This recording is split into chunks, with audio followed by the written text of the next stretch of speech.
Welcome everyone to Comics from the Multiverse, episode 500. I am Peter, and joining me as always is Matt. Where has the time gone? I have no idea. 10 years just went by in the blink of an eye. It's very, very odd. Now we're old, we're dying. It's a whole thing.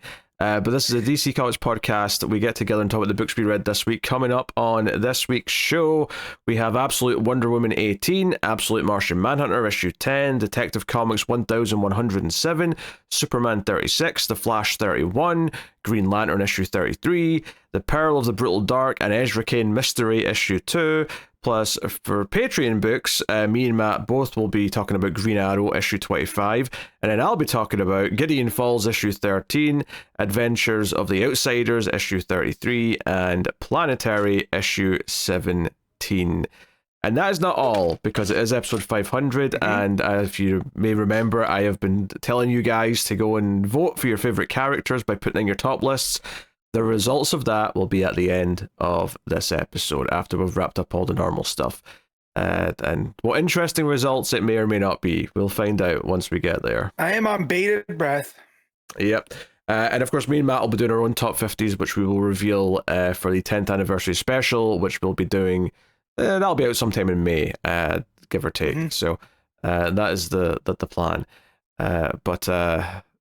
Well, you were gone for a week, Matt. Oh, you have a nice little break. Yes and no. I don't like there and back trips, right? Because we left Friday morning, we got back Saturday night.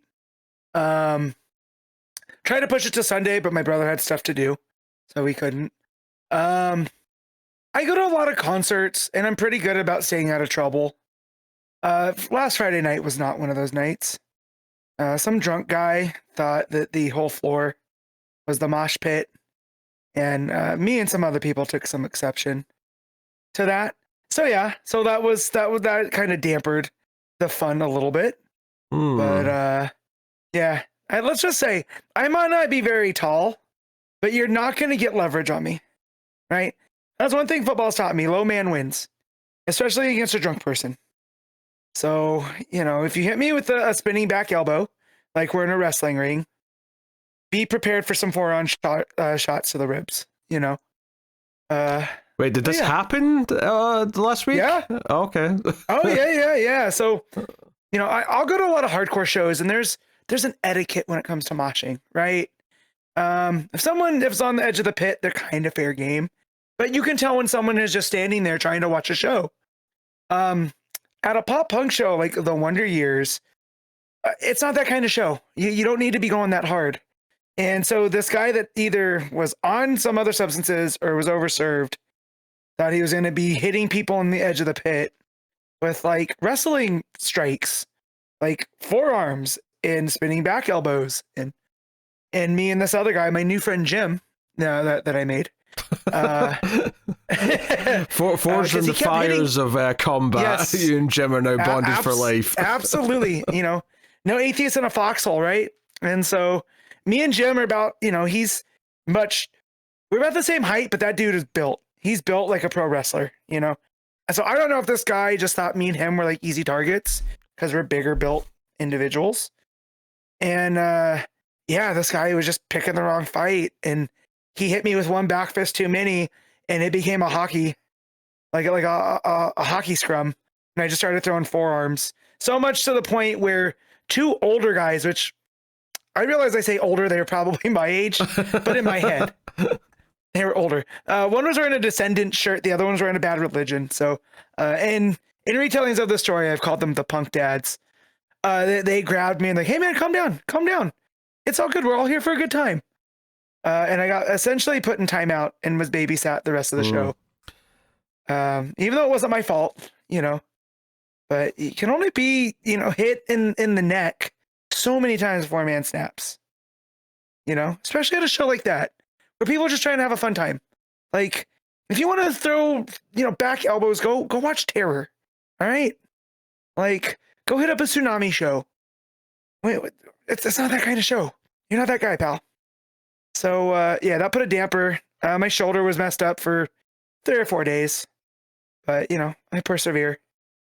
I haven't heard of a single act you just mentioned casually whilst telling that story. So yeah, there's that.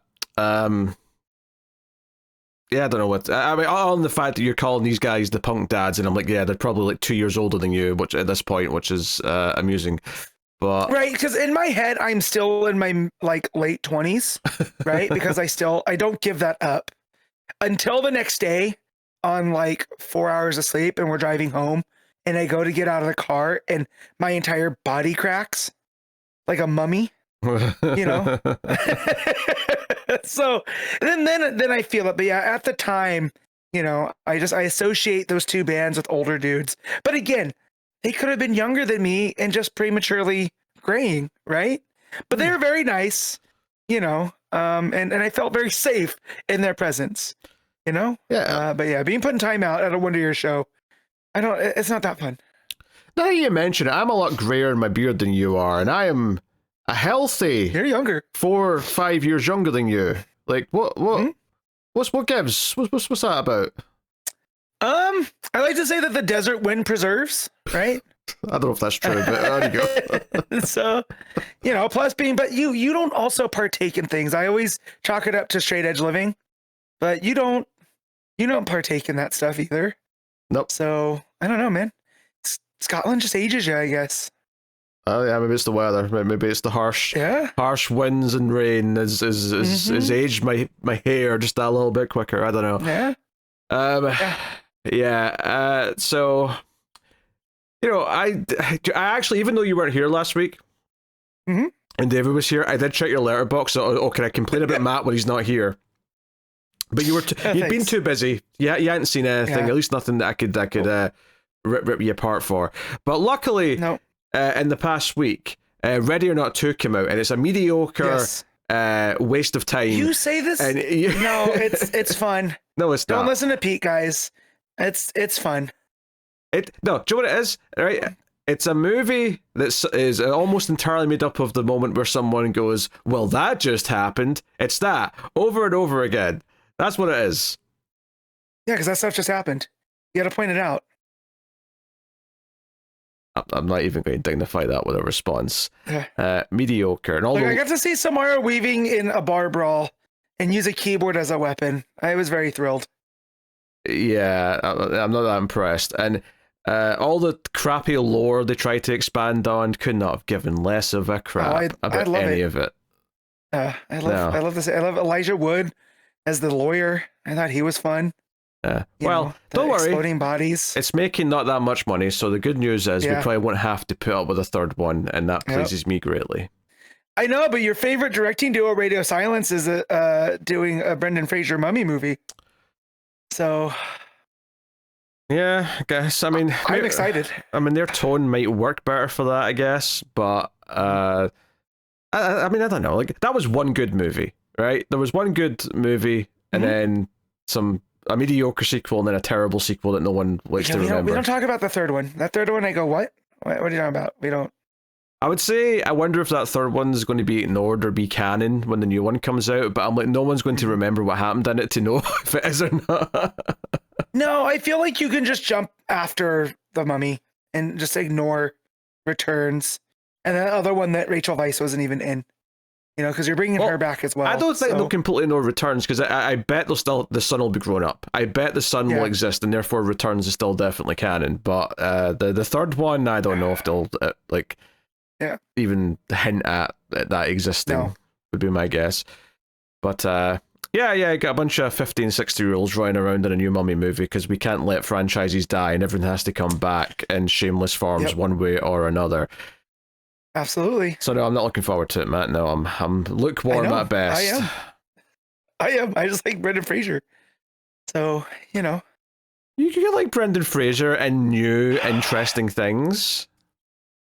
True, which is why, what was this last one I watched? I didn't see The Whale, but there's another one that came out I did want to see. I can't remember what it was. Was it like Rent a Family or something like that? I feel like there was something like that. Yeah, that's on there that I'm going to watch. It's on Hulu. I got to get to that one. But yeah, I like him quite a bit. And I thoroughly enjoyed Ready or Not 2. And I watched the first one and I am prepared. I woke up early because I can't sleep anymore. My body does not let me sleep in since I've taken the early shift. So the day of, I got up, did some laundry, watched the first. So I had a whole day of Samara weaving. Yeah, and I'm gonna go see Project Hail Mary when we wrap up here. So I'm very excited. Yeah.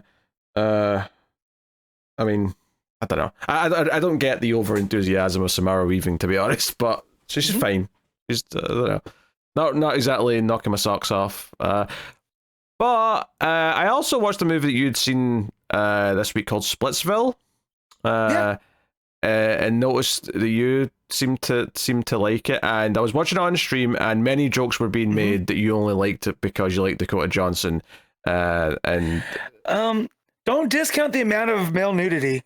Yes, trust me, that stuck out as well. There was a lot of dong in that movie. Yes, that's very true. In fact, there was no female nudity; it was only male nudity. No. So for the ladies who want to feel like they're being serviced for a change, my wife got more progressively upset every time that man was naked.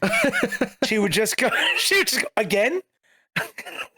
So here's the thing. It's funny. The other male character, because it's basically like 4 characters in that movie. Yeah. The other man is also the director and the writer, right? The one that's married to Dakota Johnson's character, and he's friends with the lead actor in real life, right?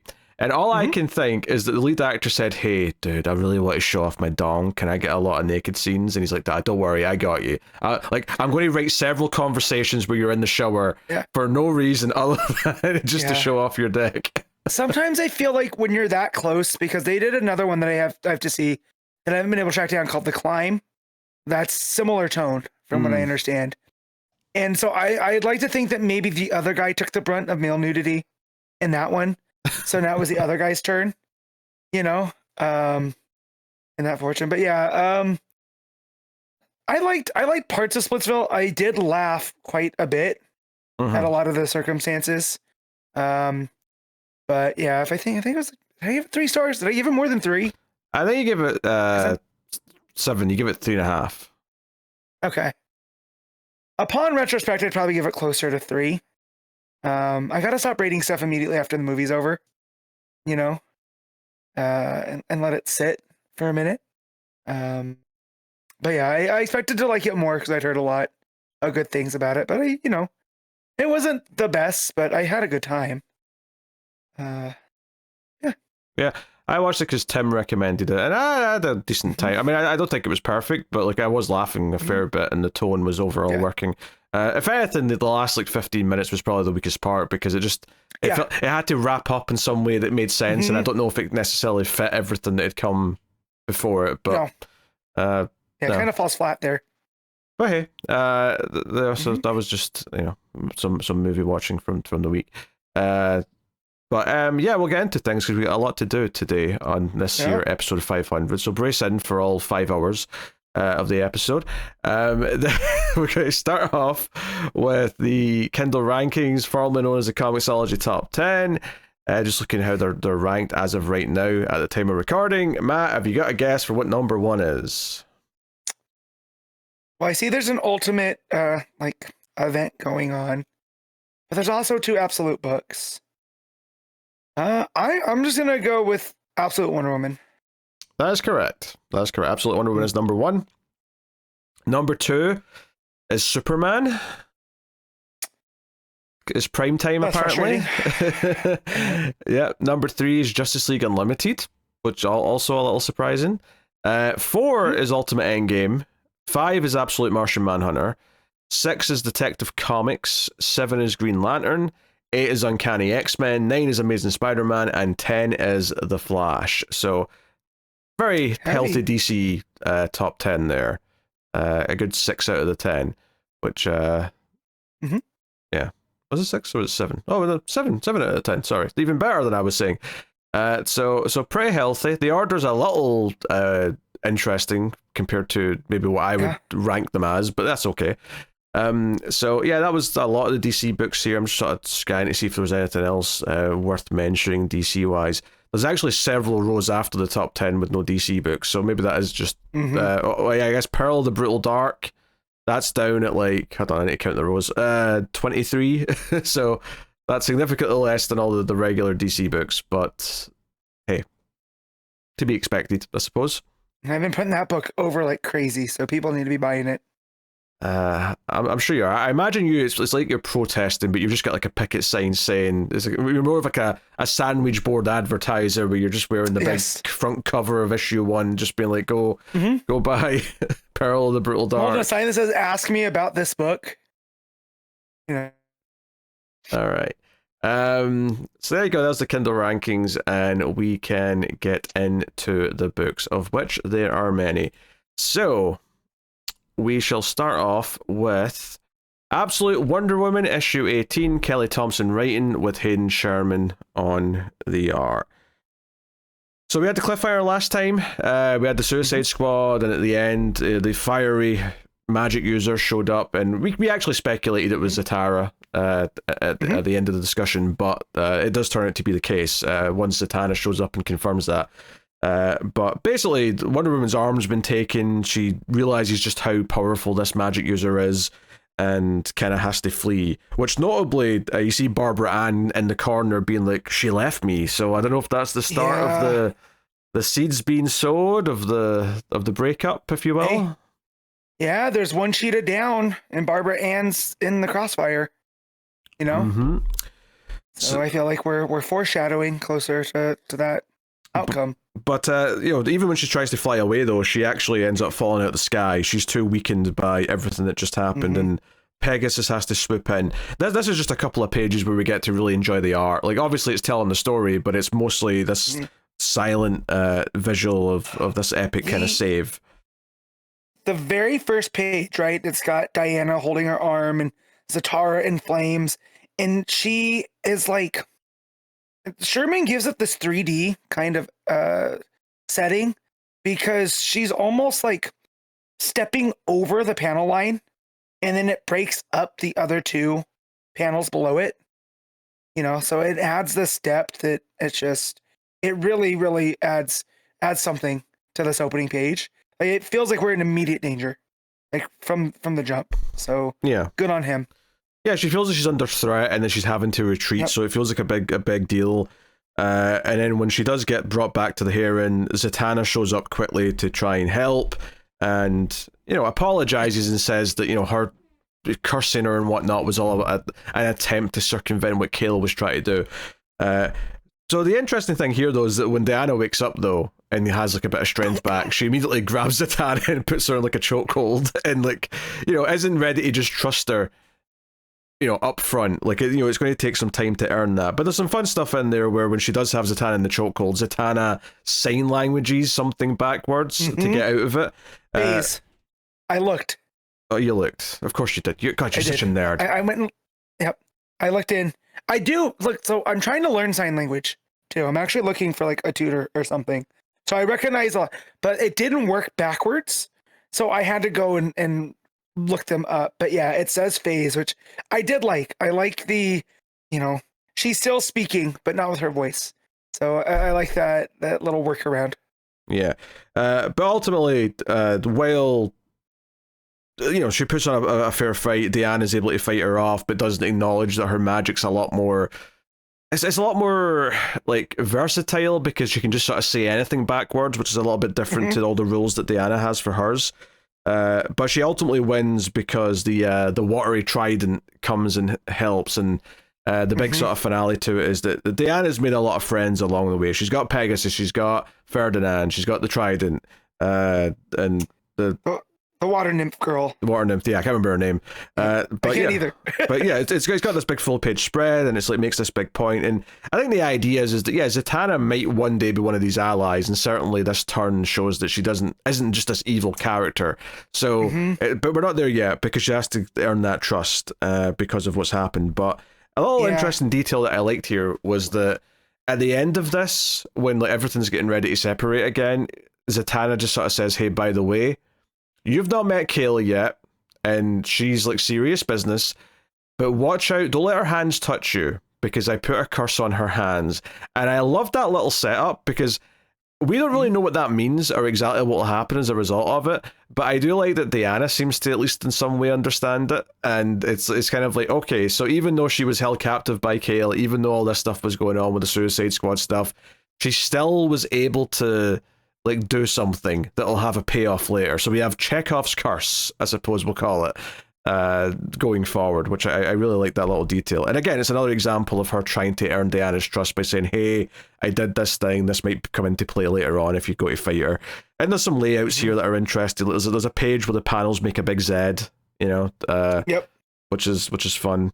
So I like that. And again, there's a spot before we get Zatanna showing up where young Diana's talking with Aphrodite, and like Aphrodite is like, playing with her hair in the flashback. Yeah.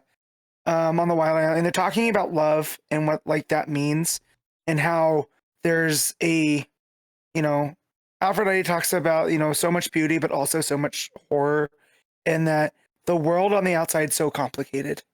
And then we get this with Zatanna here to where they're going back and forth even after, you know, on that page, it might be before the page that makes the Z, and they're talking about how, you know, Diana's magic is really strong, but the only reason Zatanna was able to get past everything is because she was distracted, right? Because, you know, Diana's such an accomplished magician, you know, in witch, that all of these things, and Zatanna's like, yeah, no, you were, but also your veins are on fire. And so it just adds to this whole complicated where it's almost like Diana's questioning her own abilities now because she's never come up against someone that's on such even footing, you know? So I like that draws back to Aphrodite and how everything's convoluted, and how Diana's love for the world isn't as simple as, oh, hey, there's good in everybody, right? There's going to be something else to there. And then when we end that scene with the, don't let Kale put hands on you, right? So it's like Zatanna giving her the edge here, you know? So I liked how that all came together. Yeah, I mean, I think the Aphrodite thing, the other part of it is this idea of like, you know, your compassion and love for everyone is going to make you weaker. It's just kind of saying to her, if you ever go to the real world. And the guy's like, no, maybe that's the strength I need, is that that'll allow me to, you know, be having a weakness, being a little vulnerable so I can understand how they feel is how I'll actually connect with them. And that's important. And Aphrodite's kind of impressed, says, oh, the way you see things is truly special, right? It's further reinforcing the way Diana looks at things is what makes her in part who she is. So, no, really good stuff. And, you know, Diana gets like her arm back and gets like her battle gear on. She's got the fur sort of like shoulders and all that. As she goes back off to the city to take on the Suicide Squad and Zatara. So she goes after the fish guy first. Or fish woman, I should say, and you know, basically does a spell to make her spit out the parasite. This, you know, this is the bomb in the neck equivalent that they've got here for the Suicide Squad, is this parasite, and says, "Hey, I know you didn't mean any harm. Like, your people, I helped them escape the maze. They're off in that direction in the ocean. You can go find them." And you know, this character does kind of say, "Hey, all right, you know what? I believe you. Thank you for freeing me." And just a heads up, Giganta, even if you free her from the parasite, is still going to be a bitch. Like, you can't just trust her afterwards. And Zatara is really powerful. Like, she basically gives her all of the intel she can. It's like, here's everything I know that might help you in like the coming fight. So it's a kind of sweet little moment where she's kind of won over the favor of this character that she's just helped, which is really nice. Yeah, I like that it shows it with the little cut in panel of the fist, right? So she says thank you, and then like she stops. Right, and that's when she turns and tells her, you know. So a nice little moment there. Yeah. And then, you know, basically the big cliffhanger is just that she's going to fight Zatara. Detail I liked here though is she's sort of like watching him before she's kind of struck. Is she sort of hiding like in an alleyway looking at him? And like, there's obviously he's just a skeleton surrounded by fire. The visual here of Zatara. This is why it wasn't obvious, like just from a visual who he was, because he's a skeleton on fire. But she's like, oh, like the magic coming off of this guy is like actually hitting me in waves. It's like it's emanating like waves of energy coming off of him. So it's really selling the idea of how powerful he is. And she pulls out, you know, the Troika lasso, and that's what she's going to use. Then so that's the cliffhanger we end on, is her like getting ready to, you know, attack with that, and announces her appearance and all that. So I do like how she announces things, because that's how Zatanna addressed her through all of her names. right? So when she announces the Troika, blood of Scylla, the man-eater, fur of Cerberus, the three-headed hound of hell, sacred icy tears of Styx, the oath of gods. So it's like really setting up that this thing is like all of these legendary things, right, put into one. And it says Troika knows your secrets, and will break you of them. And it does. It's split into three, so there is this idea of it's made up of different things. Like there's different like histories have all combined into this thing. Yeah, and it's this bluish green, like a teal, up against the fire. So it's like striking, and it's lighting Diana up, right? So there's those competing colors playing here on the last page as well. Yeah, the orange and the teal. Every movie poster from the mid-2000s, all of a sudden. Yeah. And then she even calls him by his reverse name, right? She calls him Giovanni Zatara, but backwards. So I like that on there too, right? That's how she gets his attention. Yep. So that's the cliffhanger. I thought this was a very good issue. I thought it really sold the effect that Zatara had on her at the end of or the start of this issue. It really sold kind of how much he was able to beat her and how much she wasn't expecting that the fire in her veins, as they called it. But then you obviously fleshed out Zatanna, her intentions, the fact that she was never like on Kale's side. She was being controlled and was trying to like find a way out to help and all that. And then just the way that it builds back in, the sort of the truce, if you will, that's a bit uneasy for now. And then Diana like actually freeing another member of the squad, and that's also bearing fruit. Like all of those details were a really fun progression. I mean, the only not even a negative per se, but the only thing that really like tickled my brain a little bit is that I thought it was funny how effectively the cliffhanger is the same as last issue, because it's her facing off against fiery magic user. Now obviously the context is different here, and it's more of a I'm back to actually take him on this time, and I've had time to prepare, but still she's being proactive versus reactive. Yes, this time it's repeating like almost like a verse in a song.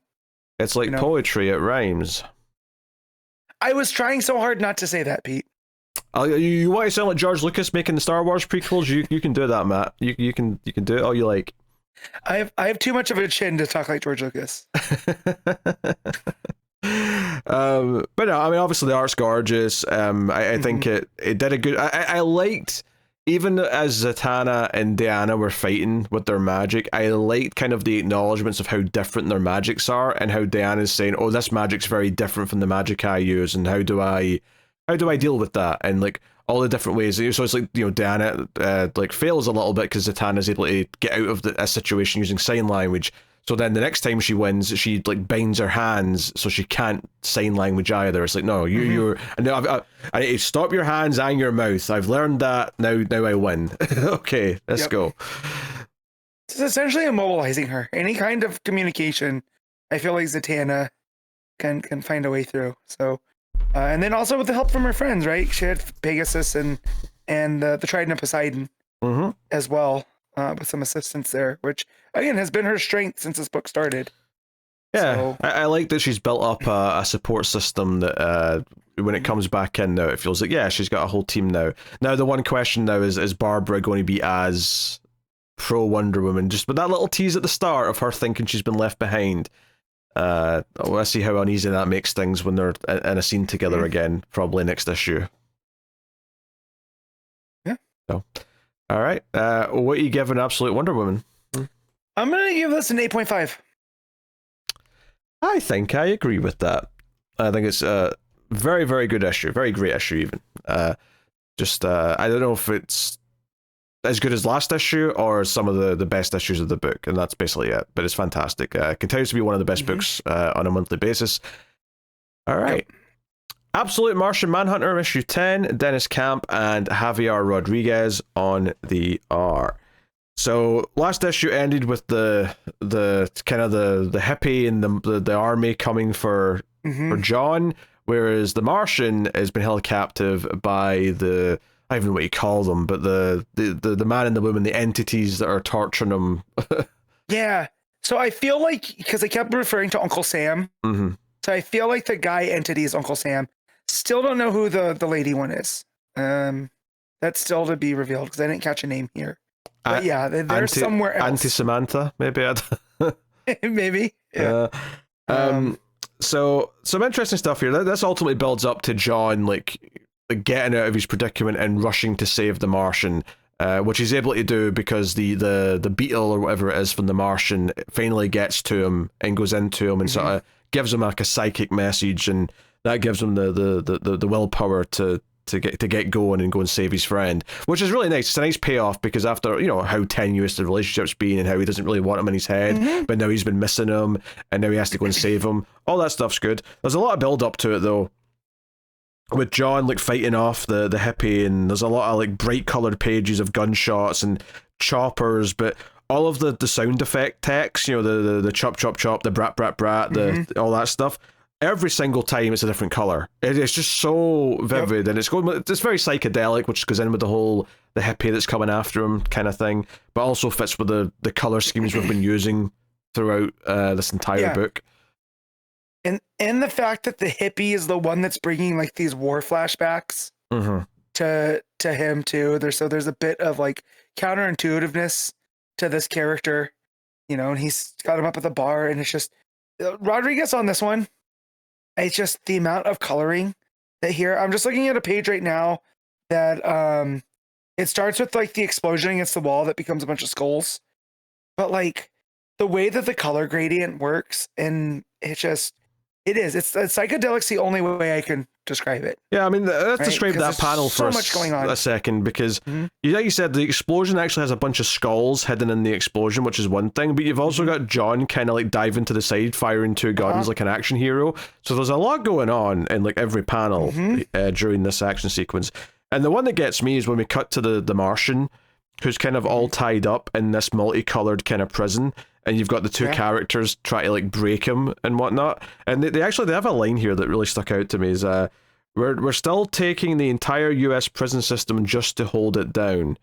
As if like, I don't know if that means they're using the psychic energy of every prisoner in the country to like hold John. I think more it's the idea of how massive the prison system is in this country, right? Because they're containing an idea of the Martian.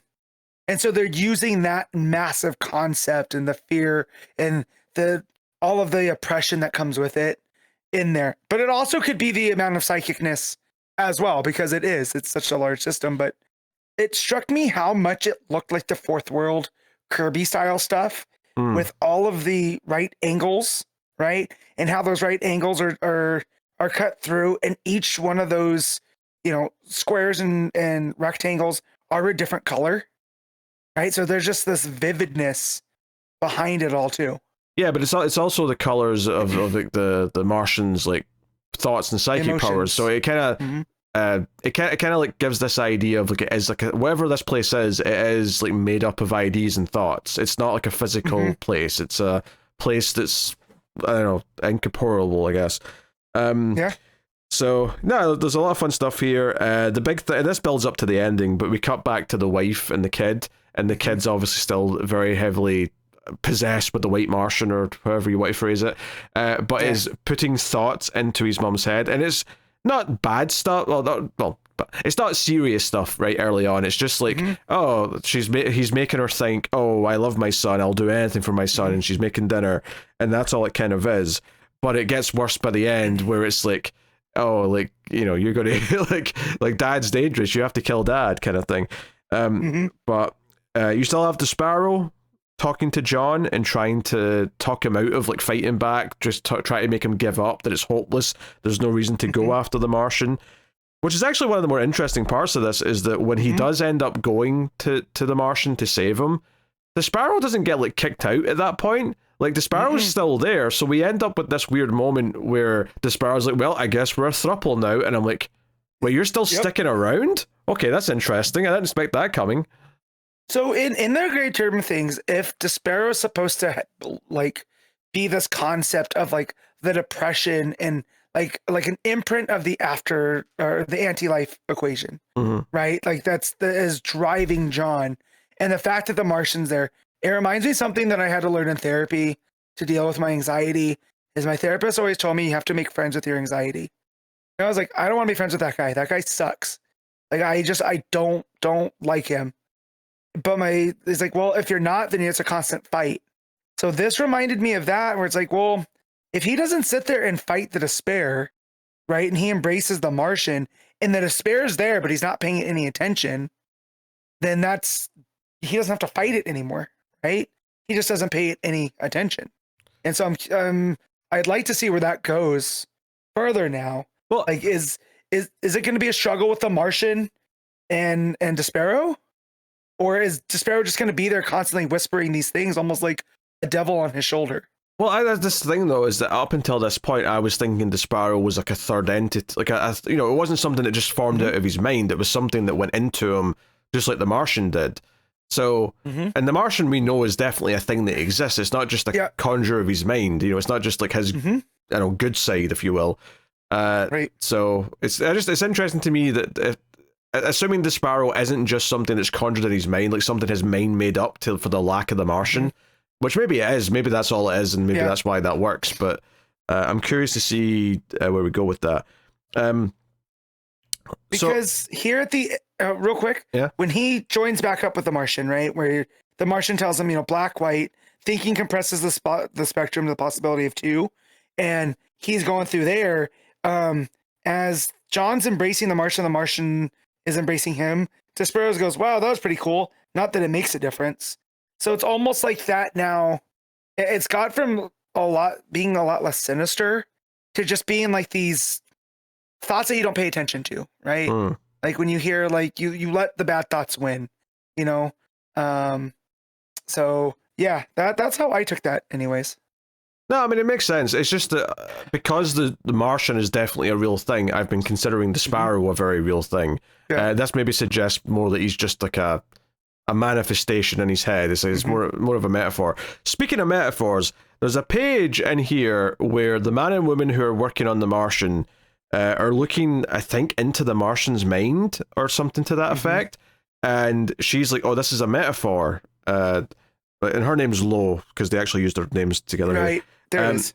But like it's like a black and white couple of panels of a movie theater, right? And there's a crowd, they're still sitting there and they're looking at the screen, but then the projector beams in all the colors. So then we see this crowd again, but and it's the same, 6-7 colors that we've been seeing over and over again of the Martian thought colors, right? And then we see that each one represents something. The red says it's a romance. The blue one says, "I don't get it." The white says it's a tragedy. The pink says it's a feel-good story. The yellow says it's a piece of shit. The orange says it's a comedy, and then the green says it's a masterpiece. All kind of represent different moods, different, ideas and feelings. And then the bottom panel is like all of these people who are now different colors are all fighting each other. And then the voice, the man says, "A metaphor for what?" And I'm sitting here going, "That's an excellent question, buddy. I don't know if I could handle on what this is a metaphor for, but it's definitely got me thinking." Yeah. It definitely feels like all the different feelings that you have in your head all battling for which one's actually, coming out. Because the way that it shows after the light, right? So we have this white light that shines. Instead of onto the screen, it seems like it's shining onto the people, right? And it's all of these colors that make up the white light. That wash over the people in the waves, right? And then below that, that's when we get the ones where it's describing what all those different colors are going through, right? And then it shows them fighting there at the end. So it's almost like, well, it seems like, again, you said a metaphor for what, but I feel like it's just right there, and I can't put my finger on it. It's like this came from somewhere, right? Because that's what the light's going for. And it's washing over the crowd. And then after that, they go from these gray drab to them inhabiting colors to them fighting, right? So it's almost like, are our emotions, or are our emotions part of us, right? Are we acting them out, or are they acting us out? And it transitions into the next scene with the mom and the son, where it's almost like it goes to the the cooking she's doing, and all the colors are in the cooking. But notably, the thoughts that are coming from the son to her have a little bit of color around the white. It's not a lot. It's faint. It's very pale, but it's almost like there's a little bit of color try to get in there, and it's almost like It depends which way around you read it. Either it's the sun is trying to make her feel emotions, so there's an attempt at trying to put the colors in there, or it's like her emotions are sort of almost trying to battle the emptiness of the white thoughts. But either way, it's a really cool visual, and it kind of like it almost suggests this idea of like he's influencer, he's trying to like convince her and take over her mind, and like even if she doesn't realize that her mind might be trying to fight it. You know, it's like it takes time. It's not like just a snap of the fingers and she's ready to do what the white Martian wants. Yeah, it's almost like he was trying to play on her maternal instinct, but then that maternal instinct started pushing back, right? Because all those white thoughts before, they don't have these little touches of color. And to me, it's whatever she's cooking right here and having the thought of her holding him when he was a baby. That right there, that panel, that thought, that moment is where she starts poking through, because now she looks back at the kid instead of down at the food. Yeah. Right. So it's almost like he pushed too far, and now this is starting to bleed back to him. Yeah. No, it doesn't work, of course, because he seems to be winning at the end of the issue, but it does feel like it's a battle here in the middle. You know, and again, the idea that the Sparrow's a real thing, though, I think is a thing here, because he does try and stop the beetle or the firefly or whatever it is from getting to John, you know, the one that the Martian sent to him. Like, he's trying to run and grab it so it won't get to him, but it does get to him. It goes in his mouth and then seemingly protects him from a bunch of gunshots. It's firing squad style before he's able to fight back. And he just, you know, runs to the car and he drives off. But notably, when he drives off in the car, all of the 7 colors are all just bursting out of the back of the car like a rainbow. It's like all of the emotions are there. Every one of them. They're all inside, and they're helping them get to where they're going. So really, I just, again, the book's just of like color, and like it's built up this language of like what colors represent what, or more specifically, what groups of colors represent what, as opposed to one particular color. So no, but yeah, he ends up like sort of. I mean, it's hard to exactly tell or describe how this functions in the real world sense, but it's almost like he drives into like this like other plane of existence and then crashes the car and ends up where the Martian is, and goes to help them. And they try and fight back, of course, but once he's able to touch the Martian, it's almost like all of their colors disappear and everything's simple now. It's in just white and black, as they say. I mean, it's not literally in black and white. There's a little bit of color. No. But all of the strong colors go away. The backgrounds become white, and they literally hug. And the Sparrow watches on from behind, and kind of like, you know, the sad like third party. He's watching from the cuck chair. That's one way to put it. But that leads to the final page, where we see the reflection in the mum's eye. Like, it's almost like they're inside her eye, or they're inside the son's eye, even Tyler's eye. Yeah. And then the mum's like saying, "I'll do anything to make you happy," almost like it's working. And what Tyler, the son's showing her in her head, what the white Martian's showing her, is her stabbing John in the back, like literally killing her husband. And yeah, so she's like, "I would do anything to make you happy," and a tear comes down her eye, almost like she knows she doesn't want to do it, but like she's now compelled to do it. So it's really sad. Yeah, she's very much like in a trance, right? And this is her subconscious poking through. Yeah. Like, part of her knows that she's been forced to do something and she doesn't want to do it, but yeah. And the final panel is just the son eating his cereal that's all brightly coloured and smirking. So like, yeah, going into the next issue, then the plot of the White Martian is to try and have John's wife kill him to take away the Martian's vessel, his conduit for Earth. So, super exciting stuff. Very well done, as it has been, I think, throughout the entire book. If I was to make a critique of this issue in particular, I would just say that maybe some of the action with the hippie felt like it went on quite a bit long in the middle. Like, every time it started coming back to that, and I was like, oh, we're still running from him and like dodging bullets and whatever, you know. That said, it was so chaotic with Rodríguez's art that I was just like, I understand why Dennis Camp would be like, yeah, just draw. Like, I feel like in the script, it was like, draw a really wild battle sequence. you know, because I don't feel like a lot of it doesn't feel planned in that way. But yeah, it does kind of go on, but I understand why, because it's all enveloping, you know. So I feel like we were in that flashback for like time ceased to exist. But yeah.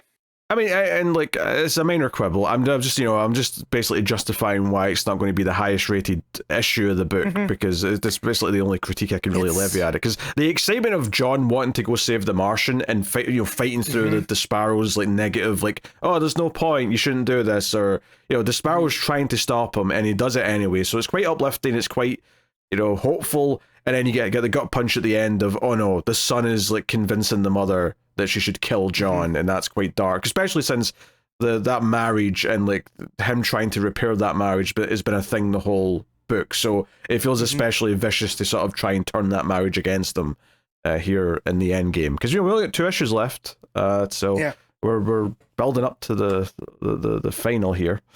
So yeah.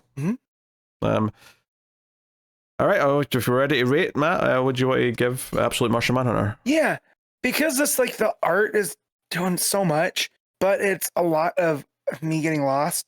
I'm going to give it an 8 out of 10. Like, it's still really good, but like the lack of clarity kind of, a little bit.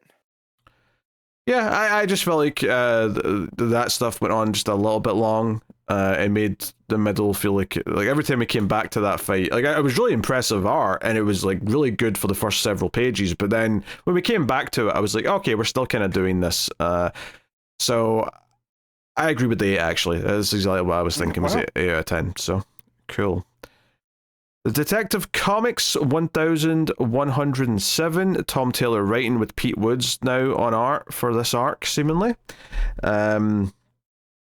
And this starts a new arc, and it's Gotham's new Trinity starts here, as the cover promises us. So we know that Green Arrow and Black Canary are going to feature. And the plot of this issue, there's a couple of things going on here. One's like a build up at the end of this character from Batman and Green Arrow's past, who confused me because I was like, am I meant to know who this is? Because it seems like it's a new character that's not been in comics before. But the other thing is that there's a whole... there's these witnesses who were going to testify, and 2 of them turned up dead, even though it looked like natural causes. Obviously, it's very suspicious. Right. So Batman's been looking into that, and Green Arrow and Black Canary end up in the city. So the opening scene is actually the death from a week ago of one of these witnesses who was going to testify, and they just drop dead like they're having a heart attack, and that's basically it. And then flash forward to present day. There's a corrupt cop shaking down someone in an alley for their belongings, and Green Arrow comes in, stops the cop, shoots him in the hand with an arrow, and then the twist here is that the homeless guy turns around and says, Oliver, you dick, I'm undercover. Yeah. Why are you ruining this? I need that corrupt lieutenant to be doing these jobs so that I can, he'll lead me to whatever else. And it's like, shit, Batman, is that you? So we get a whole comedy sequence here. Yeah, I love the way, just in this issue, that Taylor's gotten the dynamic between Bruce and Ollie.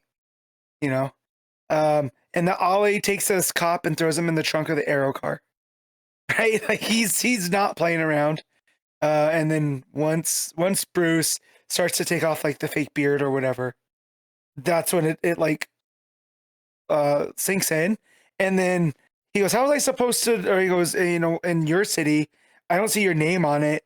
And it goes to like this big sign that says Wayne with Batman, standing in front of it for effect. And Ollie's just like, right. And so, yeah, just the acerbic Oliver Queen up against this version of Batman I like. Yeah, they also is like, hey, we have to make it seem like he got away on his own so that he's not suspicious. So we get a little quick scene of him getting out of the back of the car and running for it. Yeah. So, it's the whole thing. Chemistry there's very good. They also tie in the fact that they're basically mourning Wildcat from his death in JSA. Deniz inherited his gym in Gotham. So the Bat family and the Arrow family, I guess we'll call them. I never used that phrase before, but technically I guess that's what we'll call them. Yeah. Both go to the gym. So we get Babs, Cass, Steph, Tim, Dick, no Jason, right? No Jason. Oh. it makes me wonder about that, that Red Hood book that got deleted, basically. So I wonder if that they were, trying to make him set apart from the Bat family. So of course he wouldn't be here. Well, maybe, I don't know. But you've also got obviously these are Oliver, Roy, and Connor are there as well. And then Bruce is going to fight Dinah with no contact, but first to knockout. And someone says, "Wait, how are you going to judge who's winning if you're not actually hitting each other?" And like, oh, Cass can see all of her moves and know if we hit, so Cass will just judge it. So we get this like big 2-page layout of Cassie's head watching as like the fight's playing out around her head. And Dinah wins, by the way.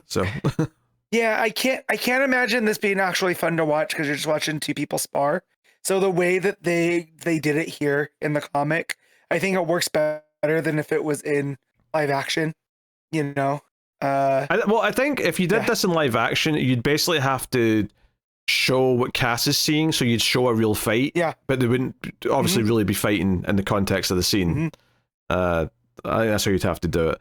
But I mean, it really sells the whole family dynamic of everything. The fact that Taylor's building up Cass, like Cass, you have to ref because you can see the hits before they happen, and it kind of sets her aside because it's really building up who's a better fighter, Dinah or Batman.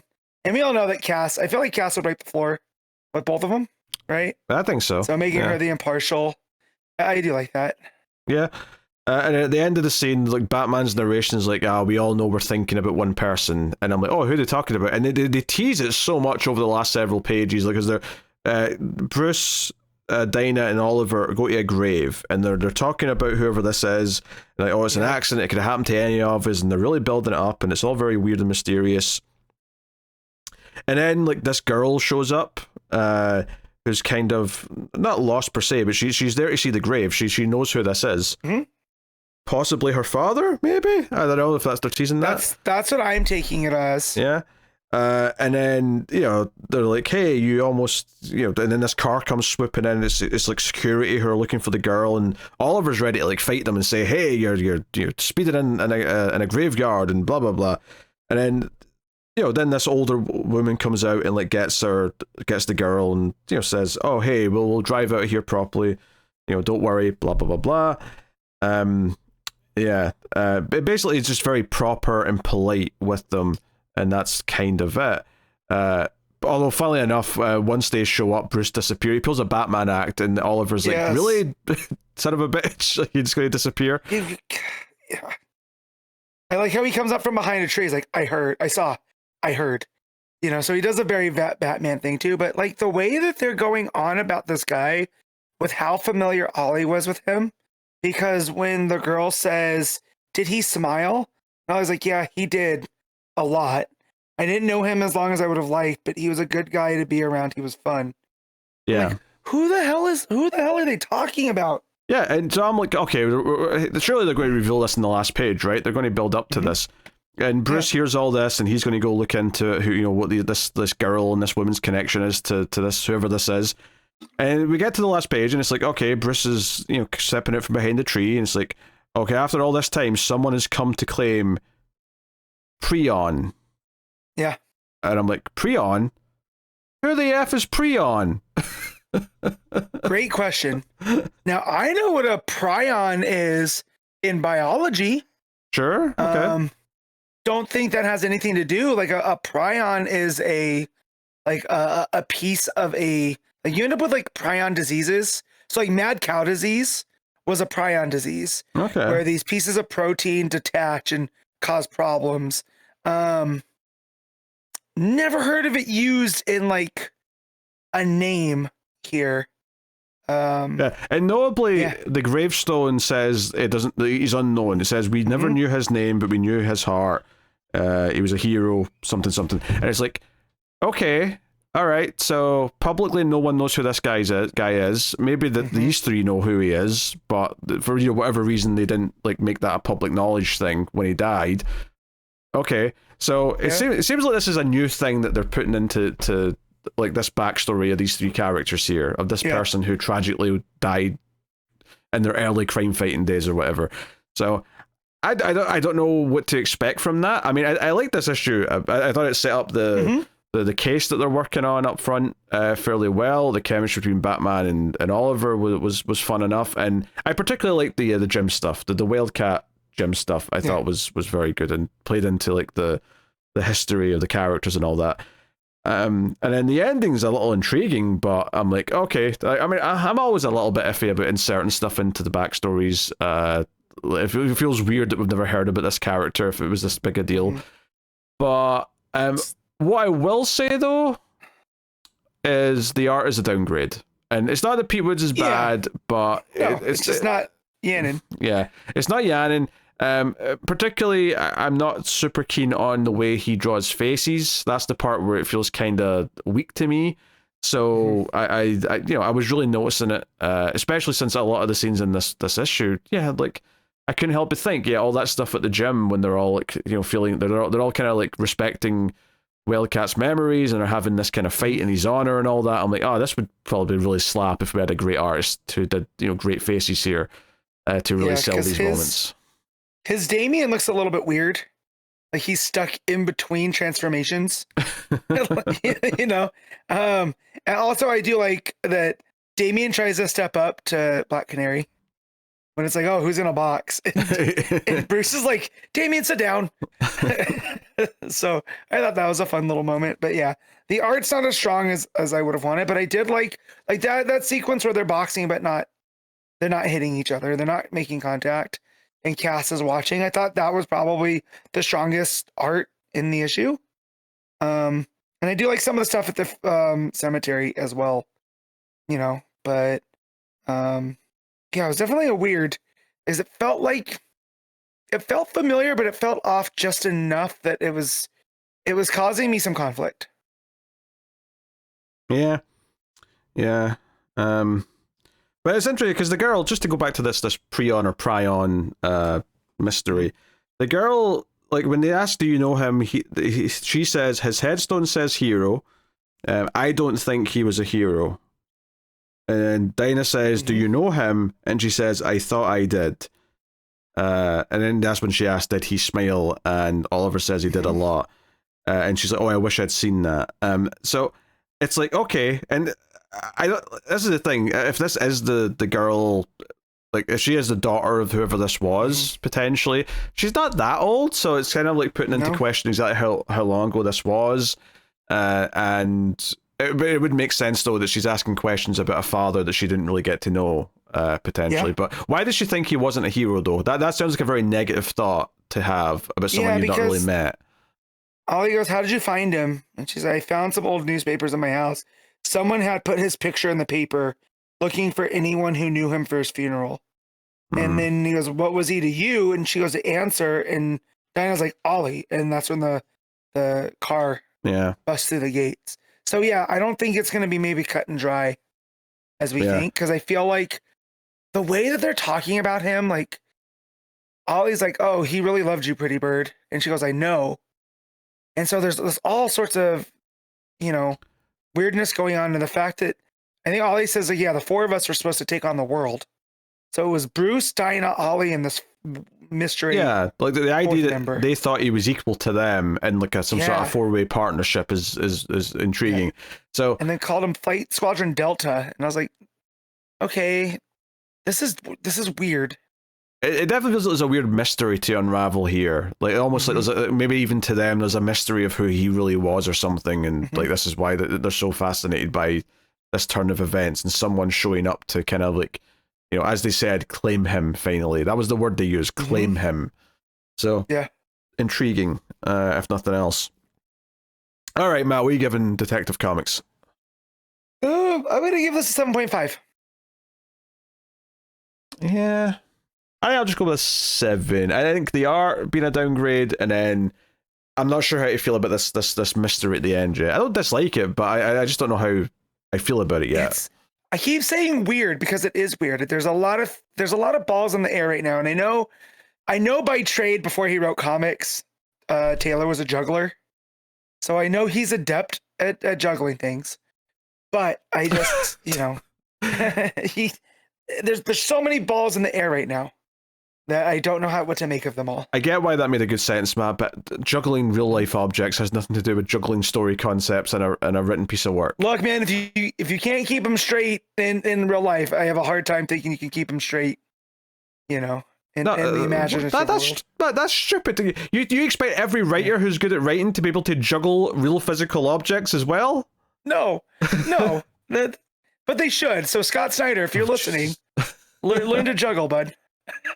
You're great on Absolute Batman, but I need you to learn chainsaws, all right? Okay. Moving on.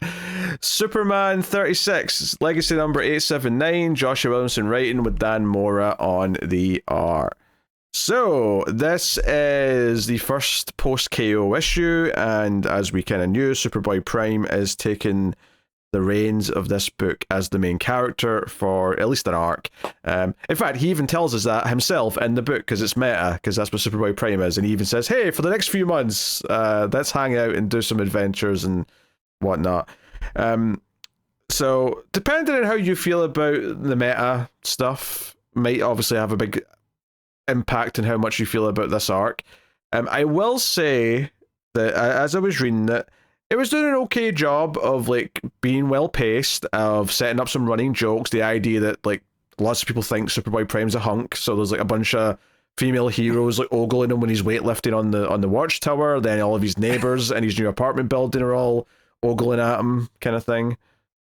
I forgot he has the like seared in S brand on his chest. So when all the ladies were talking about it, they're like, oh, is that a tattoo?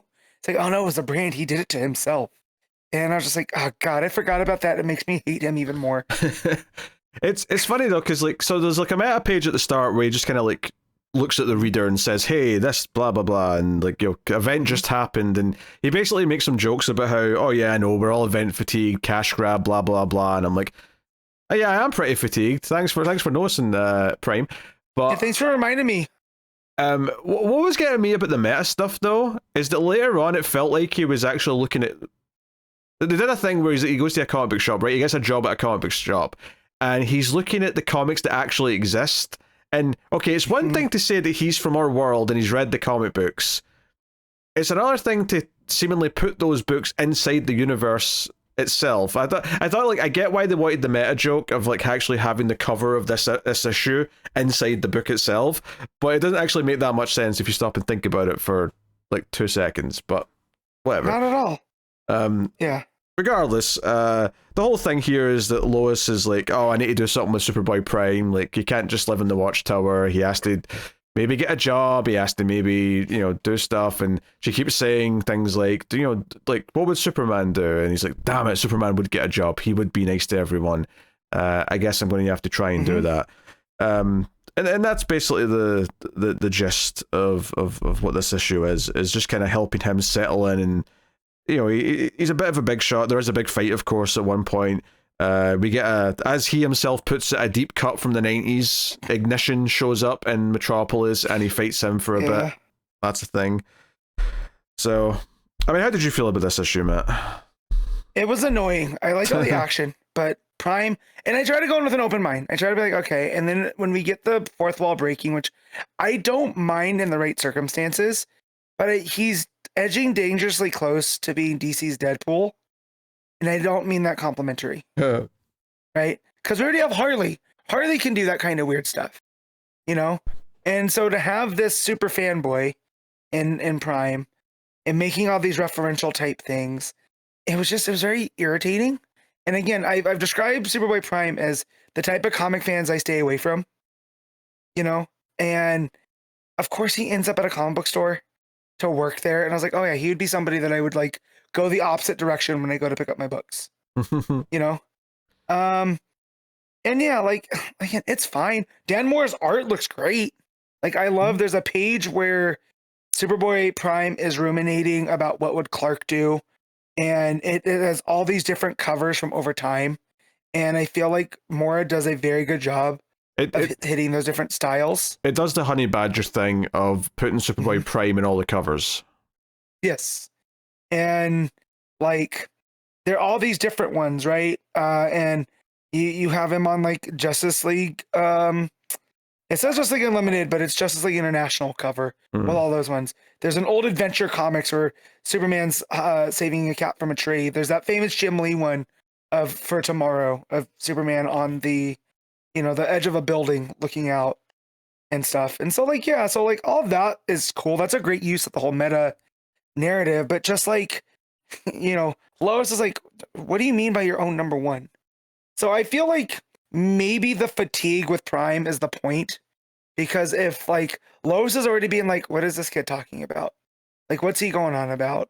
Maybe we'll eventually get there and it won't be his sole identity by the time this arc wraps. And like, cool. Start at that and let him build to be an actual character and not just this meta engine that's referencing things all the time, because that's annoying.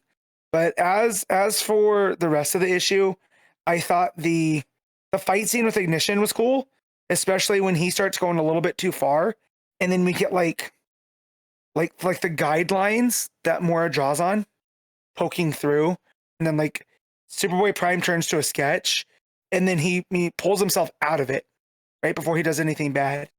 So I thought that was pretty interesting.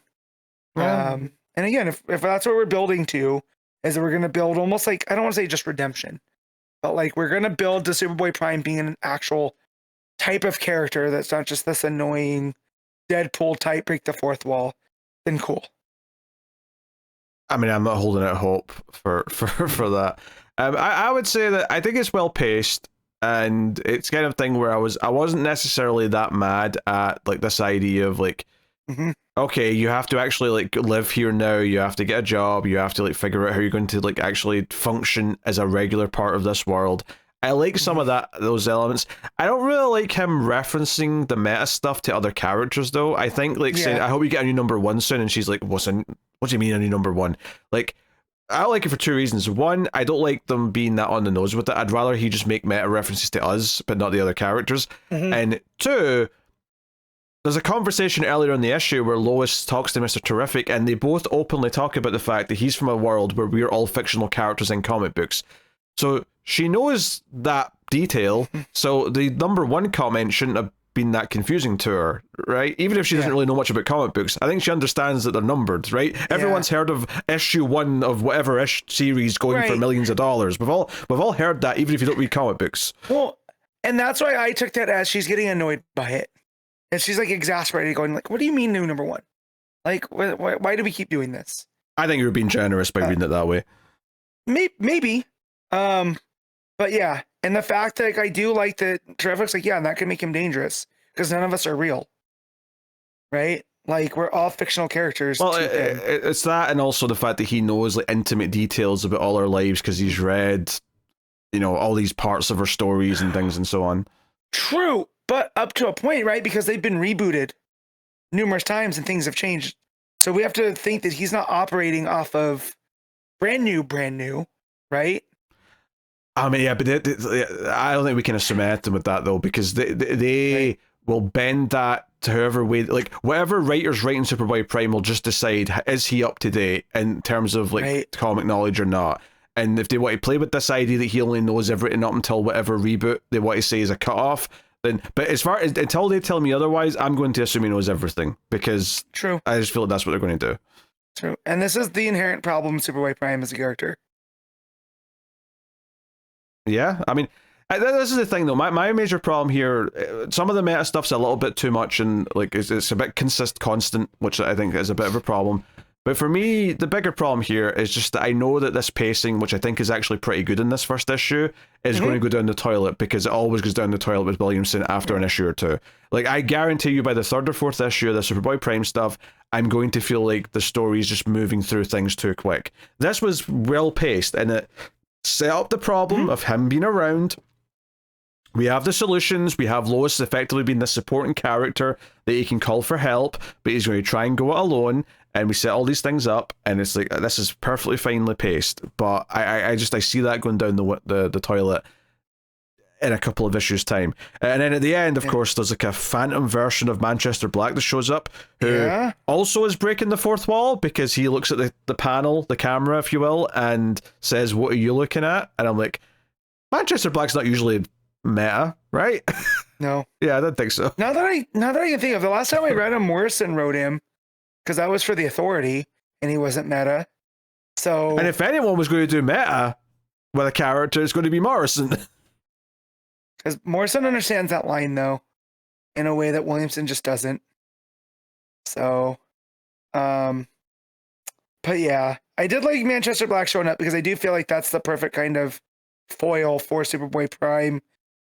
You know, in a way, because Manchester Black is that kind of everything sucks, like this nihilism to him, and I feel like you can put him up against Superboy Prime, who his whole reason for end up being an antagonist was that the heroes in the DCU weren't being good enough, and that frustrated him to punch reality and create these retcons and everything to eventually the point where he was just going to rebuild everything to have his perfect version. And so you have these two kind of opposing viewpoints. I feel like that can work, but then also Williamson's writing, so I don't necessarily think that's where that's going to go. Yeah, I can't say I'm that excited by Manchester Black showing up. Like, I don't dislike him necessarily. I think he's fine. No, he's like in his stories that he was originally in. I think he's perfectly fine. But I'm not excited when he shows up again. Like, I'm like, nah, he had his story. Yeah, he feels like bargain basement Constantine at times. That's not just because they're both British, but they have the same kind of attitude where, you know, oh, this stupid world, and no one knows how it really works, but I know how it really works. And yeah, that's kind of we've done that a million times. So, but yeah, it was just kind of annoying, but it wasn't. I didn't hate reading it. I was just perpetually annoyed. Yeah, which is a weird feeling. It was very readable. And that's kind of, I think, what I keep meaning by saying it's well paced and it flows well.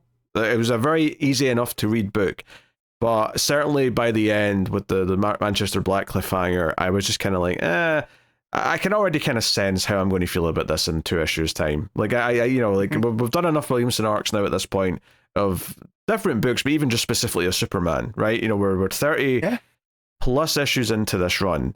I had to laugh at one point, actually, because at one point there was an editor's note that said, like, you didn't read the tie-in issues that just happened. And I'm like, I didn't, son of a bitch. I didn't. But I did, because I'm a mark. You are. You smelly mark. Yep.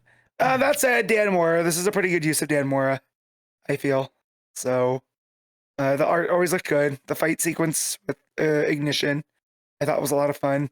Showed the strengths of Superboy Prime, like actual, like, him being able to tear down buildings and whatnot, and how he has to keep that under control. So, yeah. Yeah, all right. We giving Superman? Straight 7. I don't know. I kind of want to agree with that, but I also feel like it's maybe been a bit too generous. So I'm going to go 6.5. There you go. Just to be different more than anything else, to be honest. All right. The Flash, issue 31, legacy number 831, Ryan North writing with Gavin Guidry on the R. So this is a new run on The Flash. We have a new team, and we hadn't been reading The Flash for a little bit. You read a couple of the tie-in issues, but that was like a... Yeah, but that was like a a team that was just for the tie-in issues. They were never sticking around for the book. Yep. So it had been such a while since I had read a proper Flash run that I forgot they had a bonus kid. And I read that stuff when Wade was born. But I spaced out on Wade being a character. So that's how long it had been since I had, thought about Flash in that kind of context.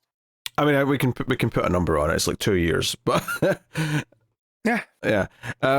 So it's very much the first issue of a new run. It takes its time and kind of establishes the home life that Wally has. The book starts with like Linda getting ready, bringing out dinner. The kids kind of been shouted down. Wally's narrating, just kind of explaining the family. He's explaining he's got 2 kids. He's got his wife. What her job was, what she's doing now. They've got this baby. He's wearing a Nightwing shirt just for extra points because they're trying to win us over, which is nice.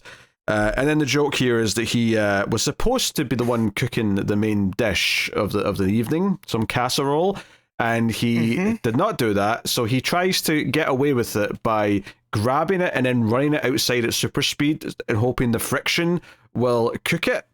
But he doesn't flip it over halfway through. So when he brings it back, Linda's like So the bottom is completely burned, the top is still frozen, and Wally's only response is, well, it's a bit in the middle that's probably just perfect. Yeah. So, you know. Yeah, it's very funny. I love Domestic Wally. Domestic Wally is a nice re-addition to things. Yeah. So him trying to cook a casserole. Yeah, I think I just appreciate that this started off with like, oh, we're going to do his home life, we're doing the family, we're going to show the trials and tribulations of that, and just have a bit of humor, make them likable, and then even just this idea of like, oh, Wally's going to go around running for a bit, and Linda's like, well, get back here in 3 minutes because I'll be waiting upstairs. And my like storytelling brain said, okay, the wife's saying, hey, come back because we're going to have sex. That tells me that he's not making it back in time, and it's going to be like a sad thing. But credit to the issue, like he actually does go back. I mean, it cuts ahead, we don't see it or anything, but it cuts to the next day, which implies no, he did make it back. They did have a lovely night of passion, and all is well in the West household, and that's nice. So happy days. So he goes to respond. Right, there's a tornado striking down in Central City. He goes, and it's Tar Pit. Right. But Tar Pit's not meaning to cause problems. No, this is a blunder. This is a little blunder on his part. Because he picked up the weather staff from a rogue's yard sale, and it got away from him. So Wally's like, "Give me that thing. I'll fix this." And it just again it reestablishes Wally's like almost friendship with the rogues. Yeah, like they're almost like Tom and Jerry, where they're playing roles. He's like, "Look, you guys break the rules. It's my job to stop you. But how are the family?" You know, and him conversing with Tar Pit about this and the idea of a rogue yard sale gave me a good chuckle. Yeah, and at the end he's like that no one got hurt. It was an accident. You know, how we both forget this happened, and that'll do the trick. Honestly, if there's a critique about this issue, and I don't even think it's that much of a critique, I actually really appreciate that it took the first half of the issue just to do some home life stuff, just to set up, because it's the start of a run. You can hand this to someone, not necessarily as their first ever Flash issue, but it does kind of like lead you into like, okay, what's the status quo? Who is Wally? Who's his family? Here's how he is with the rogues. But it's very much an issue of two halves, where after that scene, and he's like, oh, I'm going back to Linda for a night of passion.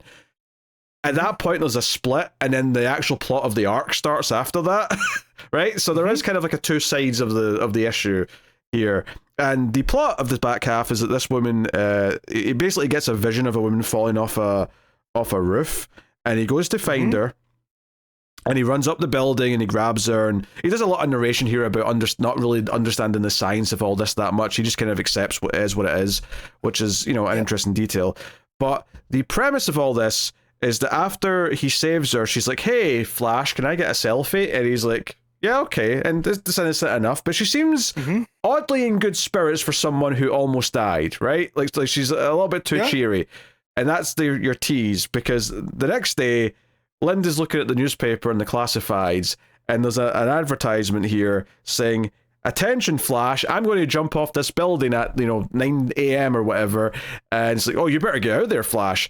And sure enough, he gets out there, he runs up the building, he saves her, or this guy in this case, the second time, and he's like, hey, can I get a selfie? He's like, you know what? No, you can't get a selfie. What's going on? Why have I done this 2 days in a row? And the guy reveals, oh, there's an app saying that they'll give us 10 grand if we like get a good footage of you saving us. And because it worked yesterday and that girl got paid, now everyone's going to try and do this.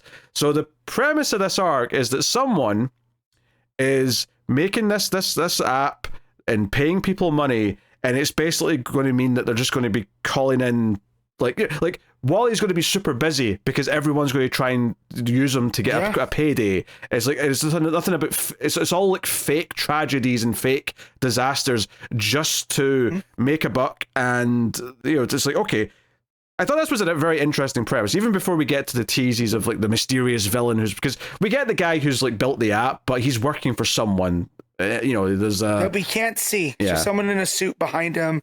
Face is obscured by the panel breaks. Yeah, some shady super villain of some kind is behind it all. But I thought this is an interesting premise to me because it's like It's like, okay, people are putting themselves in danger, and that's obviously a big deal, and Wally has to, because it's not like he can't just not save them. What's he going to do? I mean, yes, it would be effective if he let one or two people die, everyone would stop doing it, because, oh shit, he's not going to save us anymore. But he can't do that. He's a hero. he's Wally West. He's been doing this his whole life. Yeah. You know? So, like, oh, this is an interesting predicament. I kind of like the challenge this is posing to Wally, which is nice. And I also just really liked his reaction when he got asked for a selfie the second time, and just when he sees what the app is. I love how all of a sudden there's a lot more inks on the side of his face. There's just a bit more shadow to sort of really sell that he's kind of pissed. He's like, wait a minute, what the hell's happening here? So I appreciated that as well. So he says, watch out how quickly I end this little fad. So now he's going out of his way to, like, I'm not taking selfies with nobody. You're not gonna take advantage. You're not wasting my time. But I also like where he's like, visions. I don't get visions, right? So it also speaks that there's something going on with the Speed Force as well. Yeah, and also with the Speed Force. Well, either Speed Force, or I wonder if the villain behind all this is making sure he's aware of them or something. I don't know. Yeah, that could be. But I also like that he chalks up to, it's like, you know, your old saying, Speed Force, bro. I don't have to explain anything. Yeah, he basically says that. Yeah, at one point he's like, who cares? Speed Force. Yeah, Speed Force, baby. But yeah, so I looked up Ryan North, and Ryan North's been doing a lot of work on Fantastic Four. So it feels like that's why the family dynamic so far, that first half, really, really nailed. And yeah, I like a lighter approach to Flash, and I feel like this had it. And the whole thing with the selfies, and what the central mystery of this is going to be. Like, what's the purpose of keeping Flash so busy, right? Saving all these people. Yeah, I mean, obviously we don't know the specific reason, but generally speaking, it's usually because the villain wants to get up to something and wants the hero to be preoccupied, I would suspect. Yeah. So there's that. Because we get a montage after he tries to, like, sort of tell everyone to stop doing this. The press is like, so you won't save them then? He's like, well, no, I can't just let them die. You know, cut to montage page of him saving people from different disasters. One guy in front of a train, more people gone off a roof. Someone, actually, I got a laugh at the bottom one, actually, now I'm thinking about it.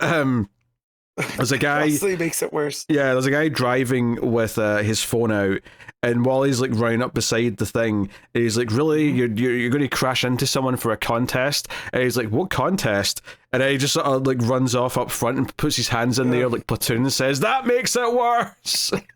Yeah. That's like the one with the kids, where the kid's like, woo! He's like, no woo! This is not fun or cool. Everyone needs to stop. And as someone that works around that age group, him saying no woo, this is bad, it needs to stop. I felt that. Yeah. I felt that in my soul. So yeah, one of the details I liked is that he goes to research at the library on the computer to try and figure out where this app came from and who's behind it. And I like the detail that he can't use his super speed to do anything on the internet fast. Like, he can read a page fast, but a book he can speed read in like a second because he can just fly through the book page to page. But the internet, it's like loading the next page on the internet is going to take the same amount of time no matter what, and he can't speed that up. In fact, it feels painful to him because he has to wait. Yeah. So I like that little detail, and he went to save someone while the page was loading. He's like, okay, click, run off, save someone, run back, okay, read what this says. I like that little detail. He goes, but the internet has load times. Even a fraction of a second is interminable. So like, even him, he's like impatient. Like, it's even loading. It's loading too slow. Yeah. So he finds this guy who built the website, and the guy's like, "Oh, I'm not doing anything illegal. Everything's fine." And Wally just has to sort of speed away, and he's like, "Oh, yeah, look at this! You got a live feed here. People are about to do something stupid. You better go save them." He's like, "Well, this is not over." And then obviously the ending, teases the man in the suit who's like, you did good, Mr. Eves. That's this guy's name. We're moving to phase 2. Phase 2, you say? What is phase 2 all about? We shall find out. But well, part of it though is they're going to offer even more money, so people are going to do more and more stupid stuff. And they're honestly, upping it by 200%. See if they really want to do like a dark beat to this story. I don't know if they want to go this dark, but the dark turn here could be that so many people are doing this to try and make money that he actually does miss one. Not because he intentionally misses them, but just because he's so busy saving, 4 other people that one slips through the cracks and dies, and that could be a really like dark part of the story here. Yeah. No, absolutely. And so yeah, I feel like that's the, you know, what's the worst that can happen is that he fails, right? He misses just one person. Yep. And then, you know, who knows what that does to Wally.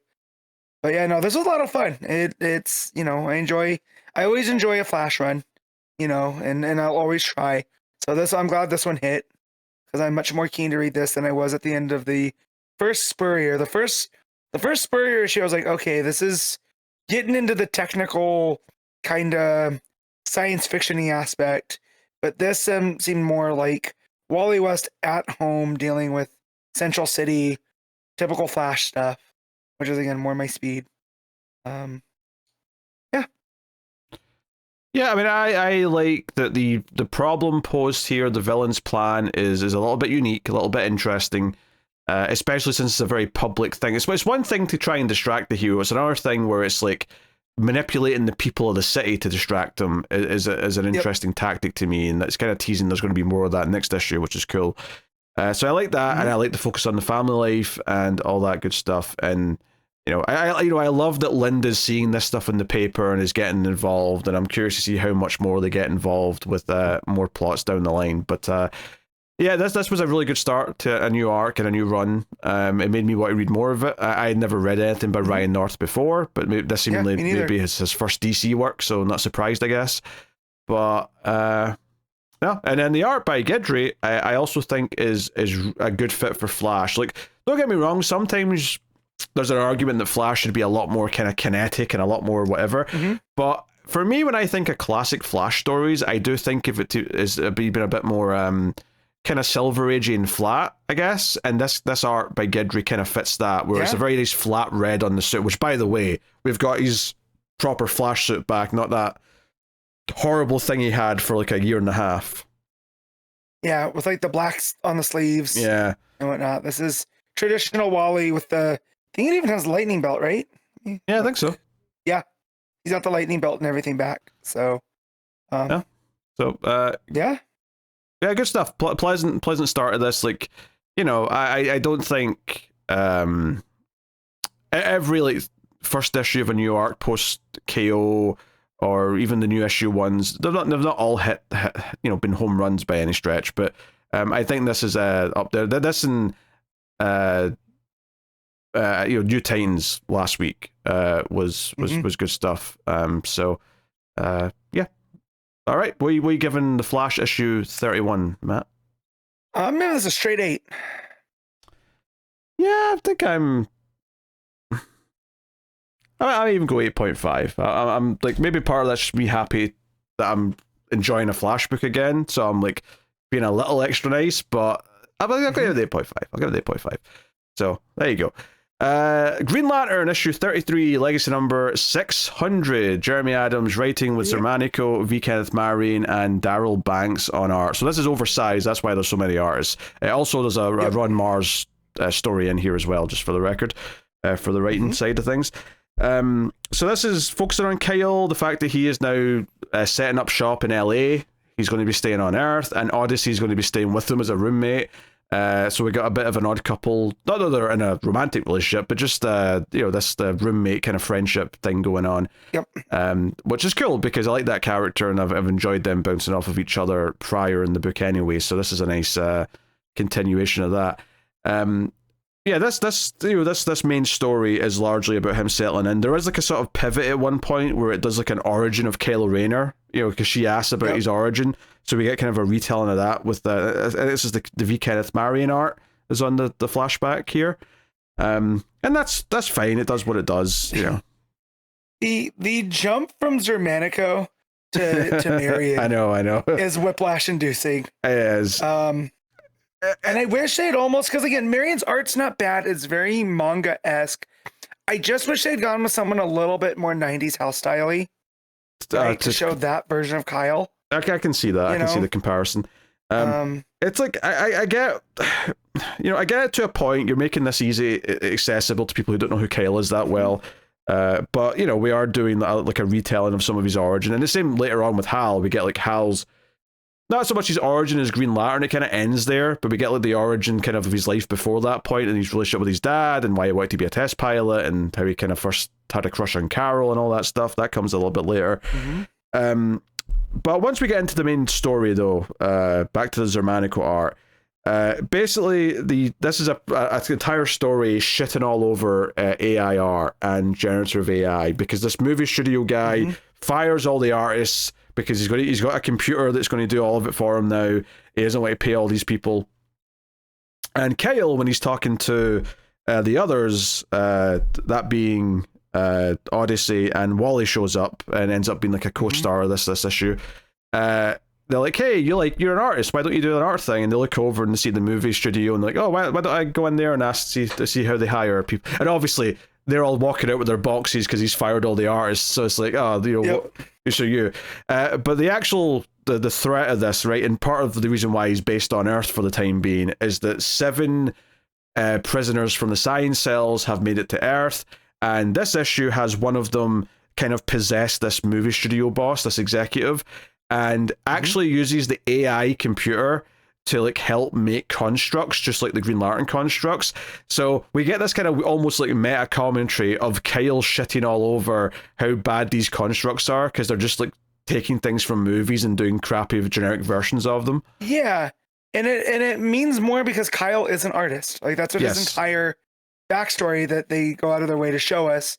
You know, his origin is that he was working as an artist, and he was throwing all his working time in it, ruined his relationship with his model, which, by the way, is that the girl that got fridged? I've never read the original Kyle Rayner Green Lantern run as of yet, so I do not know. I don't think so, but I feel like I'm not it was sure. Someone named Alex, and that was in Alexandra. So, that made me go like cringe a little bit. But yeah, so they remind you that he was an artist, so to have him go in on these contracts, he's like, these aren't even original things. They're just pulling from other things. And, you know, they lack the depth of art. And coming from the artist Green Lantern, where when we get these, like the difference between the different lanterns and their constructs, and how Kyle always has this artistic flair to his. I thought that was a nice line. And again, anything that bashes AI is good by me. Yeah, and speaking of Wally having his outfit back, which he does here in this issue as well. Kyle doesn't have his 90s outfit exactly by any stretch, but I do appreciate that they've given him back because he's never just had the straight green and black that Hal and John have, right? He's always had that kind of, at least the suits that I like on Kyle tend to have a little bit of that sort of, what do we call it, the silver or grey section, right? Here he's got some differences to his old costume. He's got like green on the arms. But I've always had Kyle having that extra bit of, like, color seems weird because it's like a white or grey, but like this idea of having like another color on there aside from just green and black, and I appreciate that his new suit has some of that going. And I like the fact that he always has the badge emblem, like, right, it's not in the center of this chest like usually like John and Hal. So this one puts that back there, and it's kind of a crab mask, so I feel like it split the difference between us. It's not quite a domino like Hal, but it's thicker than the domino. I think I'm always disappointed when there's a Green Lantern story or arc where they just give him what's effectively Hal's outfit, and it's like, oh, he's lost all of his individuality from his outfit, which is weird because Kyle is so expressive, and they can basically just make the suits whatever they want because it's Green Lantern energy. So you get a big fight scene where they're fighting the constructs. There's a giant snake, at one point he makes, and so on. And obviously the things that the movie exec possessed by the aliens pulling from movies aren't real movies. It's like they mention like the monster trucks from some fake movie that they've made up, and there's a pterodactyl which we would see and go, oh, that's from Jurassic Park 3, but he's not saying that. He's saying whatever. No, and like a big spider, so I was thinking it's almost like the ants from them. Yeah, right? Like these big, I do love insects. Though that the bad guy, the executive possessed by the alien, is wearing the AI servers on his back like a backpack the entire time. It was a really funny visual of like, this is AI man coming to here. I mean, Kyle surfs the wave construct at one point, which also felt very creative to me. But ultimately when they end up sitting up in the Hollywood sign and looking out over the city, and the whole thing is that Odyssey didn't really get why LA is so special and why the traffic's something that you should experience, and by the end she's like, okay, maybe I get it a little bit, kind of thing. Disagree about the traffic. All right, like, plan your day. I think that's the point. I mean, Kyle's obviously like, he's like, oh, I missed the traffic jams, and everyone else in the world's like, yeah, you're not supposed to miss those. Like, everyone hates traffic jams. Yeah. And her sitting over there, you know, and they're sitting on the O, or one of the O's on the Hollywood sign. And she's like, oh, it's like a sea of stars, which is what I hear people describe when the lights all kick on there. So, you know, seems like there's a lot of love for the city throughout this issue, which is nice to see, because LA tends to get crapped on. And so I do like the fact that he hit, like, yeah, the traffic sucks, and sometimes the people are a bit shallow, but I mean, look at it. There is some good in here. I could almost hear Randy Newman singing "I Love LA" at the end, as this was, the camera was panning away from the final shot. There's a little epilogue though of Hal with one of the Wonder Twins, Jaina. Thank you. I was never going to remember what the individual name was. And the Manhunters are coming after them, and it's basically just like she's looking for her brother. He obviously teleported here based on the visions that he's trying to discover more about. And they end up escaping. She turns into a giant bear, and he rides on the back of the bear, which I figured you probably popped for, if I was to guess. I did. However, I know my Wonder Twins lore very well. And the whole point of their powers is you need them both there. You know, Wonder Twin powers activate, and she can take the form of animals. He takes the form of water. Clearly, they've gotten over that. Yeah, I see. So she transforms, and I was like, okay, that's different. So she's looking for Zan, and then they find this weird looking ship that apparently, she's never. What does she say? I haven't seen one of these in years. So yeah, so there's something strange afoot going on with the Manhunters and the Wonder Twins and the ship. Yeah. So that's just there to set up the other stuff, and then we go to the other part of this, which is Krona. Or the being that's kind of Krona in Hal's body. Yeah. It's not the original Krona though, and he kind of points that out. He's kind of like a backup version that's booted up, and he's like, why did Krona pick this meat sack, this Hal Jordan? What makes him so special? And that basically sets up the flashback of, here's Hal Jordan's backstory of him growing up and worshipping his dad dying in the plane, and then him growing up to be a pilot, and, you know, being in love with Carol, and it effectively just ends with like, you know, like he got the Green Lantern ring, and then he became the greatest Green Lantern of all time, and here's a big splash page of everyone. And that's pretty much it. And that's what I mean by like the 90s art. I almost wish that Jurgens had done the Kyle story, you know, just because this fits that era a bit more. So, you know, and Jurgens does kind of have that Silver Agey, you know, the darker lines and the square jaws on the heroes. So it fits all the early Hal stuff super, super well, even though this is like well-tread Lantern lore at this point. At least it looks great. Like, Jurgens brought his A game for that. And we even get in the final splash page, all the different versions of him, right? There's him as Parallax and the Spectre, and, you know, him with Green Arrow as the hard traveling heroes. So that was a lot of fun. Yeah, and I've got to be honest, like, I read the last story at the end, which is sort of Kyle in his prime with his old outfit and crab mask and all that. But I have to admit, my memory is completely blanking on anything that happened in this. Like, I know I read it, which is, you know, maybe telling, but yeah. So yeah, this is the Ron Mars story, I assume, at the end here. Yeah, I remember reading it too. I read this early in the week. It didn't make that much of a thing. It didn't make that much of a imprint on me. But yeah, he's painting apparently on, it looks like Oa, because of all the towers behind him.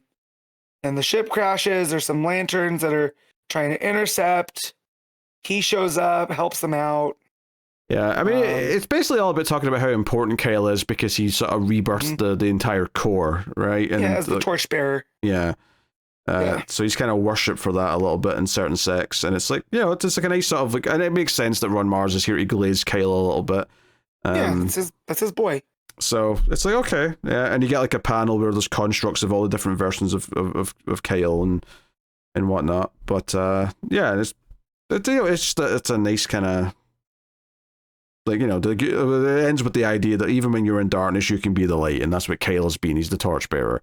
Yep. But yeah, I actually didn't leave much of an impression, because I got to this here as we were going through the book and I was like, oh, I don't remember anything about this last story, even though I definitely read it. But hey, that's what it is. I mean, this was a 50-page book all in, this issue of Green Lantern.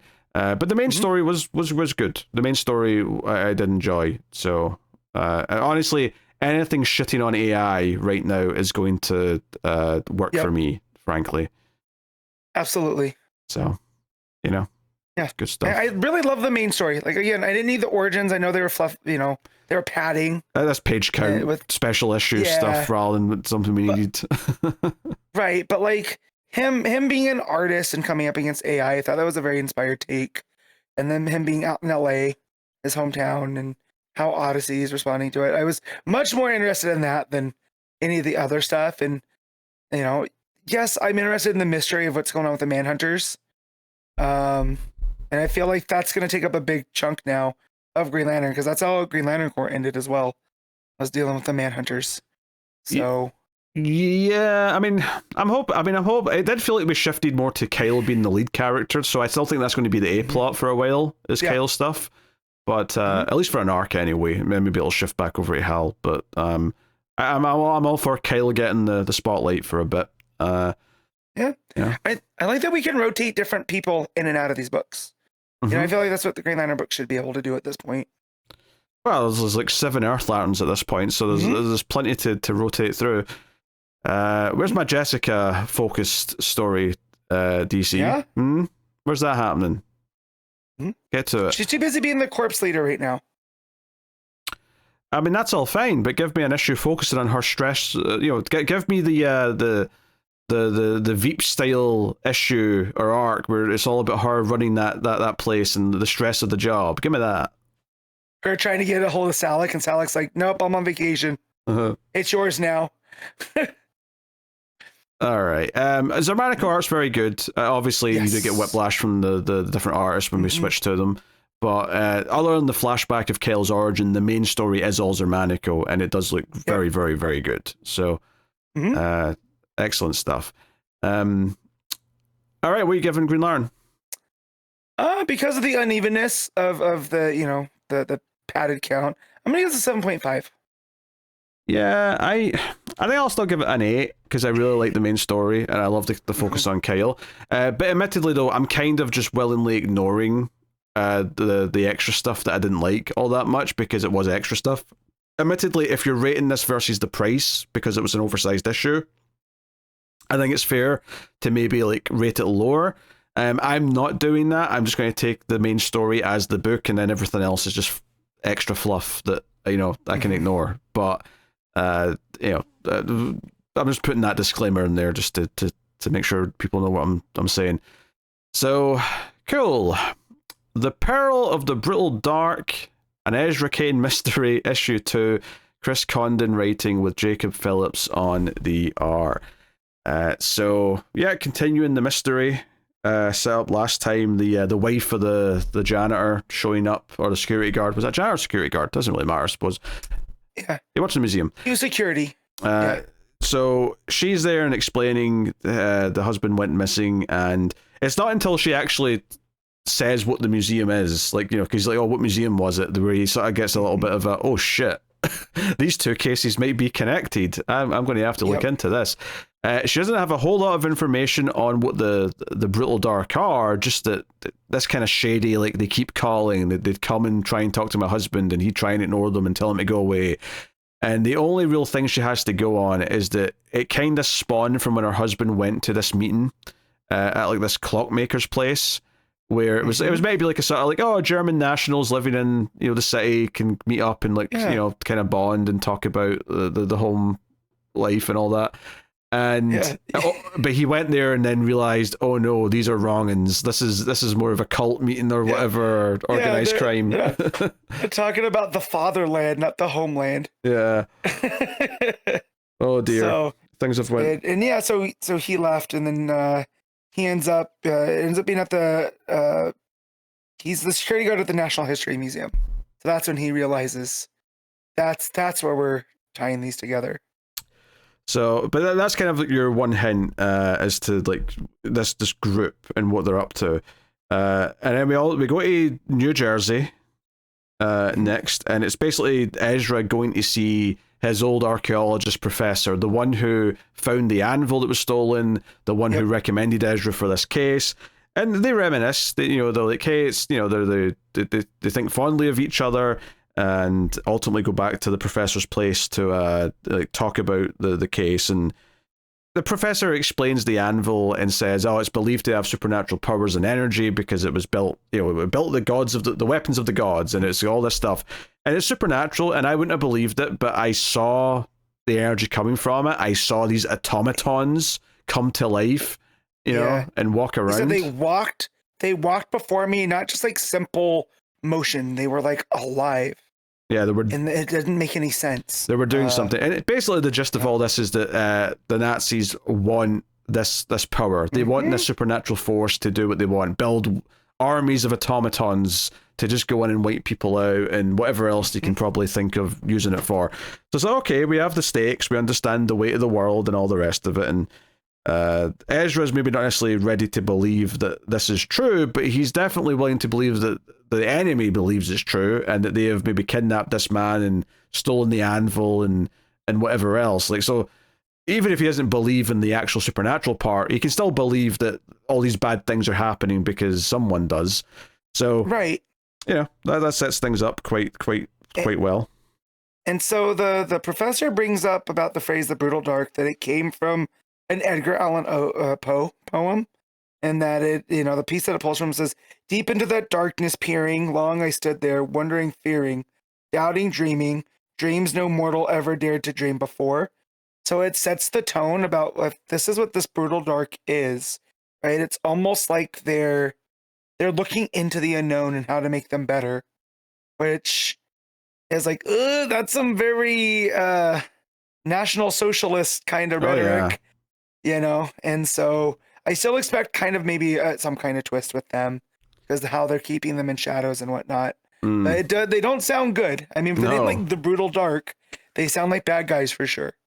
Yeah, and there's also, he kind of debates, like, why was it at the museum? Why not hide this away where no one would ever know about it? And basically he's like, because hiding it in plain sight and people seeing it and thinking it's just an anvil's a better way to dispel it. But unfortunately, Hitler and his people know about it. They know that it maybe has this power, and therefore this is all the stuff that's happening. So they have a very friendly goodbye. There's a quick little flashback for, I assume, Ezra's time in the war, the First World War, be precise. Yep. He's a pilot. Looks like he was shot down. Yep, and we get him running from all these soldiers and all the click clack of all the feet, and then that he kind of wakes up and it's replaced with the clock. The clock is ticking, and it's kind of like replaced the sound effects of the feet. So he's like, okay, a clock, the clockmaker. That's where the meeting was. That this security guard went to. I'm going to go and check this place out. And that builds up to the end of our issue. And I was really glad this scene was here because I enjoyed the issue up until this point, but it was, a big conversation with the woman who came to his office, and then a very long conversation with his professor, which was good. And the art was doing a good job of selling the little mannerisms in the faces and all that stuff. But it was two big conversations. I was like, where's the suspenseful, like, sneaking around from issue 1? So luckily, this scene came in and gave me that, because he goes to this clockmaker or clockworks building, and there's several silent pages of him, like, trying the door and not opening, him looking down the street, trying to figure out a solution. You see him, like, sort of go around the corner, grab the bin, and, like, drag it over to the window where he's going to, so it's just silent except the sound effect of the as he's, like, dragging it, and just very atmospheric. It really sells the pacing, and it was just really enjoyable to get to this with all the blues and the yellows of the street lights, and really it looks so good. It's gorgeous. It's gorgeous stuff, really well paced. But the big ending, though, is that he hears someone coming, and when he looks down at their feet, he sees, like, metal feet, as if it's the automatons in a trench coat, which I thought was, like, a really cool visual. And then a big shadowy figure in the alley shows up speaking German and starts throwing him around, and the issue ends with this guy, and I say guy, could be an automaton, with his hand around Ezra Cain's neck, saying that we'll take your life, and that's the cliffhanger. So very good. He gets his butt kicked, by whatever this guy is, Yeah, he's either a big German dude or he's an automaton. Yep. Or maybe a mix of the two because they got the anvil, you know? Oh, maybe. They've done some, dark science. But we definitely saw some automaton legs under that first trench coat that was walking down the street. So, we got black magic robots, I guess, is what we'll call that. Yeah. Well, and the fact that it's at the clockmaker factory, right? And we get these clicks. It suggests that they're maybe building the automatons there because it's all gears and that kind of thing. And man, I was enjoying it. I mean, this is again, it's very Indiana Jones, very Dashiell Hammett, which even the mentor tells Ezra Cain, he's like, you still on your Hammett stuff, being a detective, so I do like the self-referential there. But yeah, when we got to the the dream sequence flashback kind of thing where he's being chased by German soldiers, but they almost look like zombies, right? So I wonder what's going on with that. Is that just how he perceived them, and this is getting a flashback to how he got out of there, or is this something, of something to come? But the art here in the last sequence too with the fight where we get the whole color backgrounds. So when the guy grabs Ezra, it's yellow right behind him on that panel, and then when he throws him, it goes to pink. To Ezra on the ground, it's blue. So just really showing action through color changes, I think is a real smart move because you're doing more with less here. But yeah, whole lot of fun. I'm thoroughly enjoying this book. Yeah, no, it looks great. Like I said, my concern about 2/3 through might be, this is just nothing but exposition. Not bad exposition by any means, but just exposition. And then, the final scene gave me the more quiet suspense, because that was the start of issue 1. The first I don't know, third of that issue was just all this silent action of the chase sequence and all that, and I was really glad to get some of that. I think that's something they probably need to try and balance, of always making sure there's some of that in each of these issues, because it's such a highlight when it happens. So really, really excited to see more of this. It's very good. I'm the actual mystery is fine. I'm excited to see the more crazy kind of elements of it, of having automatons and whatnot. I like that it's getting almost more pulpy the more we find out about it, but it's more the presentation and the art and just how well paced it is that's really clicking with me more than anything. So all right, what are you giving Peril the Brutal Dark and Ezra Cain Mystery issue 2? I'm giving this one 8.5. I think I agree with that. 8.5. Yep. It's very, very good. All right, next up, we've got a Patreon book. Every month on patreon.com/MailFlashTV, you can make me read a book of your choosing at one of the higher tiers. And in this one, also, Matt is made to read as well. And that is Green Arrow issue 25. We'll get into it. But this was interesting coming into this because we'd finished the previous arc. We'd done with the Clearwater stuff or the Freshwater stuff. And here we're on to something new, and I didn't know what to expect. I didn't know how it was going to feel, and there's a very big Roy Harper focus here. He's here with Ollie. They end up crashing a gala that's happening because they're fighting with Vertigo and come crashing through in this big double-page spread. And when the rich guy who's being honoured at this gala comes up, Mr. Royce, to sort of say hello and thank you for saving them, Oliver just goes into dick mode and is like, I've heard about you. You've been doing shady things and I'm not happy about it. So he calls him a bottom feeder. Yeah. It's like, hell yeah, get him. Yeah. He also looks like Mark Strong with hair. So I immediately do not trust this man. I could see it. Because I've watched enough movies to not trust Mark Strong. Yeah. So, yeah, I mean, most of the exact thing he says. He's a farmer, bro. He basically got sold a drug that got a lot of people addicted. There was deaths, and he's like, my company was cleared of any wrongdoing. And Oliver compares it to someone putting a gun in someone's hand. It's not my fault if someone actually fires it. So it's like, okay, so we're setting up this villain of sorts. Although Roy's very apologetic and sort of apologizes for Ollie's behavior and follows him away. But we get some shots of them, jumping through the city rooftops and all that, and reminiscing and saying, hey, it's great to be doing this again. Reminds me of the old days. Someone even calls Roy Speedy at one point. And he's like, ah, yeah, just like the old days. And that's kind of it. So, it's very, obviously the art here is great. It does a good job of giving it a bit of mood, even though it's inherently not as moody as the last arc. Because the last arc was very much like, oh, we're doing this kind of dark, mysterious, like creeping through the night kind of stuff. This was a bit more, I guess, traditional superhero. Yeah, this one has a lot more open spaces, right? There's a lot less darkness in the beginning of it, with how Montos is doing the art.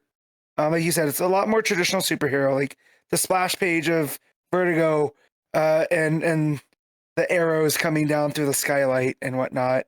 Until we get to the end, when Roy goes on his own, where we get a lot more of those Montosy, kind of shadowy, and it cranks up the suspense a bit more, and it starts to really come into what we expect from a Chris Condon and Monto's Green Arrow story. Yeah. And Oliver does the whole proud dad thing where he's like, you've grown up, you've got a great daughter, you've got all this stuff going, you kicked your habits. So they don't bring up his addiction things too much, but obviously you think about it a little bit when Oliver mentions people getting addicted with the Royce guy stuff. Yeah, and Royce looks at Speedy and is like, the past's catching up to you, huh? And so it's almost like, okay, there's a reminder that this is a pharma bro. We know what Roy's past was with illicit substances.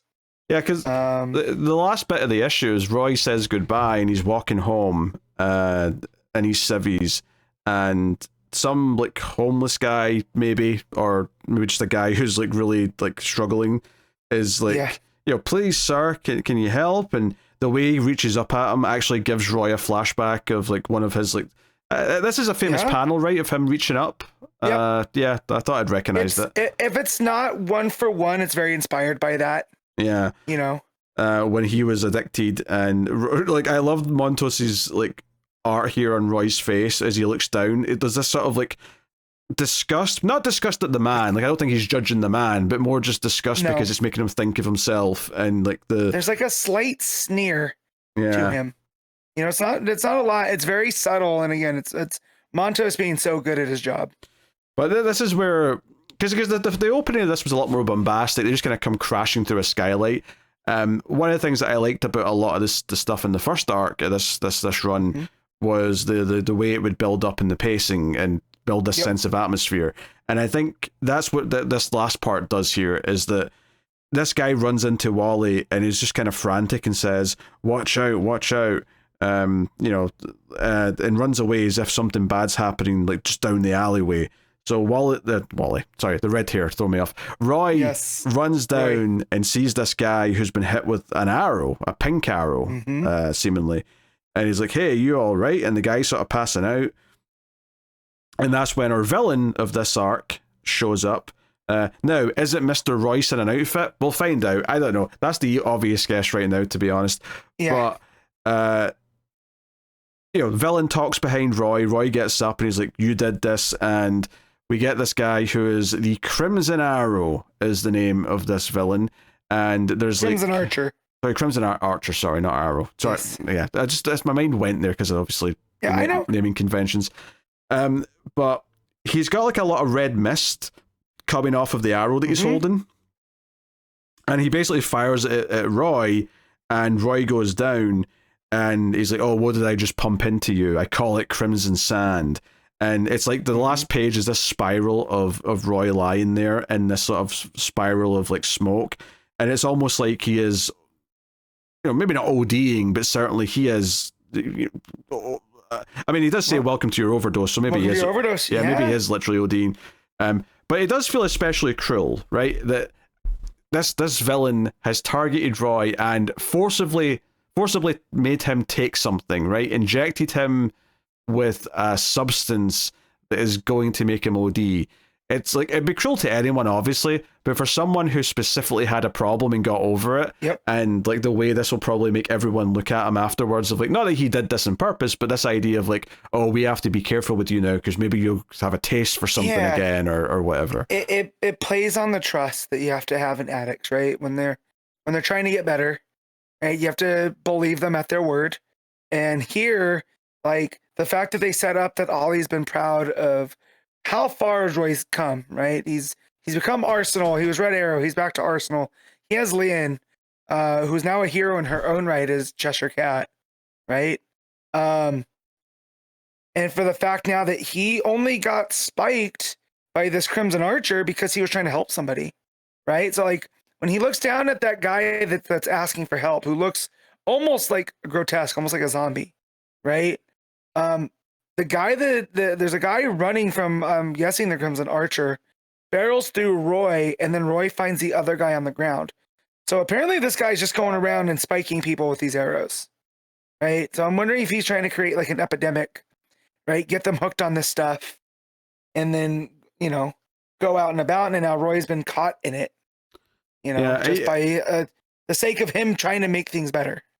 You've got the irony, of course, that Oliver was literally just telling him like all the things that he's proud of, all the things that he's achieved, you know, since he was having these addiction problems, and then immediately this villain's just kind of like put him back there, like, and right away, just that's it. Like he's back on the street, like lying on the ground, ODing on something. So there's a lot of dramatic weight to that, and I'm not sure it's that random though. This does feel targeted to me, like intentionally. Maybe he knows who Roy is, like for real, and like kind of was waiting for him, and intentionally kind of laid a little path to get to him. I could see that being the case. I mean, this guy is bulky. I do think Mr. Royce was fairly bulky. I could see it just being him. Maybe that's the most obvious, and perhaps even too obvious, like solution to this. But yeah, it would make sense though that the guy who works for the pharmaceutical company is getting people hooked on his stuff. Yes, by launching arrows at them. Would you believe it? His company sells an antidote that'll work for this a treat. Yeah, weird. Yeah. But yeah, no, that final page with the purples and the reds and him going down that downward spiral, too, right? With the arrow making a diagonal. It's just it's tragic. Like it literally bummed me out. Like reading this, I went, "Oh no, Roy, buddy." You know, he was just trying to help, and he got caught up in this. But yeah, it would make sense if it was targeted. Like, oh yeah, go get Roy Harper. Even if they don't know that he's speedy, like if they can get like he's pretty prominent, you would think, from his association with Ollie.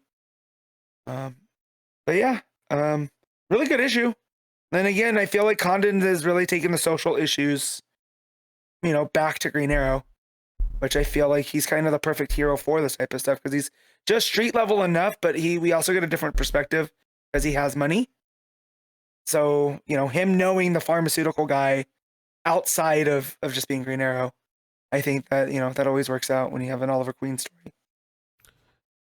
Yeah, I think it's an interesting like pivot from what the last arc was. Yes, they both have a social issue of sorts. So the last one was like, you know, corrupt, like, you know, the building the houses on this damaged land that got people sick, and then this one is more the pharmaceutical companies, which I think is interesting tackling a different subject like that.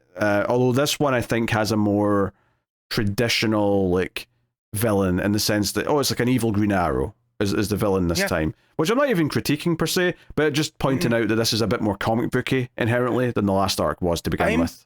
I'm just glad it was a new one called the Emerald Archer, not like one of the other million Archie villains that Green Arrow's had. In Crimson Archer, you said Emerald Merlin. Archer, which is Oliver's nickname. Emerald Archer's yes, Crimson Archer, because of all the different, you know, the different versions of Arrow, you know, bow and arrow type villains that we've gotten over the years, like Merlin and some of the others. But yeah, this was real good. And again, Monto's art is top notch, and it's good to see he's not just doing the green and purple again. We're getting some red and purple in there now. We're getting the shadows back, and we know he can do the more bombastic stuff from his time on Green Lantern. But here, I thought the superhero stuff looked really good. Yeah, this might not be anything. I'm probably reading too much into this, but I was looking back through the issue for any other, because that last page, like you said, the background's all purple, and purple's not a color that's in this issue much. I was sort of going back through, and like there wasn't really any. The only exception was a few people at the start in the gala at the museum were wearing purple outfits, And I don't think it means that they're getting to do with it, but I thought maybe this idea of purple being a color that's used for, royalty or rich people might be a sign that this villain is connected to that world, which would further point to Royce, perhaps, as the person wearing the mask. Yeah. But I mean, I might just be reading into that too much. I don't know. No, it doesn't make sense, right? It's not quite a Chekhov's gun, but the purple here at the beginning and the purple at the end, I feel like that's the only time those come up. Yeah. Because as you said, as we're going looking back, because even they pass like the guy buying from a hot dog stand. That's the only other purple. As I'm scanning through. So when they're jumping rooftop to rooftop. So it's the hot dog guys. What you're saying? The hot dog guys behind it all. No, I'm just saying, like, that's the only other time that it pops up besides the beginning and then at the end here. So. Yeah. But, good stuff.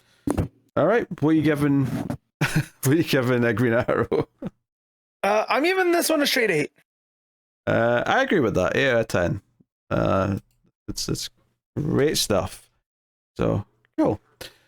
All right, I got more Patreon books to talk about, and because I was busy the last couple of weeks, I've got a few of them to do here. So, Gideon Falls issue 13. I'll start off with that one. So this will be getting more and more wild with each passing issue at this point, and this one basically picks up exactly where the last one left off. We were following the priest from the past version of Gideon Falls, the one that's like not the Old West, but like early 20th century maybe. He went through the barn and discovered that there was all these alternate versions of Gideon Falls, and went through a couple of different versions, but the issue ended with him in the steampunk version, and he started sort of writing down the ones that he'd been through to make kind of a map. This issue starts off right there, and we stick with this character the entire issue. We never go back to our regular Norton or the older priest. We stick with him the entire time, which is interesting. We're sticking with this character for the time being, but part of me was a little disappointed we weren't getting to the other characters and continuing any of that stuff, because they were left off in a very interesting place last time we saw them. But regardless, we follow him, and he goes back out into the steampunk world, and he sees someone has been killed, right? And he tries to help. He kind of backs away. And he sees this other woman who's got blood coming from her, like standing in an alleyway. There's commotion. He basically follows a trail of blood from the dead person to this woman who's also bleeding. And she's like muttering, "He had such a smile." So she's clearly talking about the entity, the Norton of the past, who's got this big demonic smile. And he steps into this dark alleyway looking for him. And they are here. We get this page where all of a sudden there's red gutters, and most of, like I said, he's in a dark alley, so it's mostly just scratchy black now. But the red gutters are here now, and then as it goes down, it becomes like a spiral, like a square spiral of him going further and further, and like in the middle there's just the demonic face. So again, the art here is just firing on all cylinders, and it's doing a lot here. And then there's a full page basically of this demonic face. Although he's wearing a tuxedo, interestingly. Now we see more of a body on him. And he says, "You're wrong. There is always somewhere else to go." And he stabs this priest in the eye. So we get blood coming from his eye. A little bit of the red really pops against the black and matches the other little highlights of red in the eyes and the teeth of the demonic Norn. And, he's holding his head, but he's like not giving up. He's like, "I'm not going to let you get away." And we get this big 2-page spread of the big black orb at the center of this Gideon Falls. And Norton's like, "I am the shadow at the center. I am the thing that's going to let him go through, blah, blah, blah." So once again, our priest here, who's now like missing an eye, or at least got a heavily damaged eye, wakes up in yet another Gideon Falls. And this one, I guess we'll call it 1984 Gideon Falls, meaning like ultra surveillance dystopian version, not the year itself, because there's these big eyes, and it says Gideon Falls watches you on several of the buildings. And a couple of these like I don't know, state police find him lying there, and they notice the collar, and they're like, "Wait, he can be punished for this. There's no religion allowed, only Gideon Gideon's, no religion, only state, only Gideon. It's always watching. And he gets thrown in a prison cell, and like the voice of like Norton or the demonic Sinclair starts talking to him. So it's a super, like, this is super interesting. I will admit that this issue suffers a little bit from feeling perhaps a bit more the same, in the sense that he's still just going through different alternate realities, even though every page is gorgeous, and it feels like it's getting a little closer and closer to like something more succinct being said about what exactly is going on. But the one interesting detail here in the prison is that when the demonic Norton is speaking to him from the shadows, he talks about how like he kept telling me I was special, but it's almost like he's upset though, because something's been proven to be a lie. Something that whatever the evil entity that's turned this Norton into this demonic creature. He says that to the priest, "You survived the Pentaculus." He said only I could do that. He said I was special. So it's almost like either this priest is also kind of special, or it was a lie, right? Like anyone can go through that and go to the other worlds, which I'm assuming is what that means. But yeah, it's almost interesting for developing what the relationship between this evil Norton is and the entity. I don't even know what he called this thing that he keeps saying whoever he's referring to. So anyway, the priest says, "Oh, he's a king of lies. He's lying to you." He's like, "Shut up, priest. I'm going to be great. I'm going to be special. Blah blah blah." But yeah, it sounds like he's been whispering in his ear, and even like has a tear come down his eye, like down his cheek, when he says, "The things he's made me do, Father. The things he's made me do." So it's really setting up all this dark stuff, and then despite the tear, he starts laughing maniacally afterwards when the priest mentions the Lord. So he's like, "I've got so much to do, I'm going to go." And then the priest is sort of left in the darkness, and like all the red bars start to like bend towards him again. Really creepy stuff. And he's like, "Are you coming with me or not?" And the priest says, "No, stop this." And the panels kind of break down, and there's more and more red gutter space, which again just feels like the red's filling up the page. And then once again, just like before, and just like several times last issue, the priest wakes up and a new version of Gideon falls. And it's more like the forest, and like it almost looks like Hawaii, actually, like all the hills and all that. And he wakes up and he goes through the trees and whatnot. And notably here, the panels are very different. All of a sudden we have white gutters, but we have like a wavy sort of quality to them. There's like wavy, kind of almost like clouds or something that separates the panels. It's a very different gutter style, and like shape of the panels are a lot more wavy. It's not like anything that's been in the book so far that I can remember, which kind of suggests we're maybe in a very different place than what we normally are. But the cliffhanger at the end of this issue is that when he gets to the small fishing village or seaside village, and presumably this is another version of Gideon Falls, he's asking, "Hello, welcome." He sees a giant cross that has little crosses stuck to it. And he's like, "What the hell? What's going on? Why is there this weird version of the cross here?" And then he just hears a voice saying, "Welcome, Bishop." And the final page is an entire group of people saying, "We have been waiting for you." And the panel, notably, is in the shape of an egg with like these big white gutters. And all these people that are looking at him, saying that they've been waiting for him, every single one of them are wearing the sort of the white face mask that City Norton, the main character from the city, has been wearing since the start of the book, which makes it look like a cult of people who are all either taking after him, or they're all just like that Norton, and that they've all had the same, I don't know, obsession. They all have the same like desire to do something about the barn or build it or find it. But certainly that mask connects these characters to that Norton. Now, what that means, I have no idea. This was another curveball at the end of this issue that I'm sure will make a little bit more sense once we get more issues for context and more of it is fleshed out. But yeah, weird stuff. I really don't know what else to to say at this point. This was still a good issue, but I do think it's a little bit weaker than probably most of the issues, just because it felt a little bit samey compared to last issue, where the priest is going through a different couple of versions of Gideon Falls, and there is some interesting stuff from the evil demon Norton, but it doesn't feel like it's doing as much new exciting stuff aside from the ending where it really gets weird and is like, hey, here's a regular Norton cult.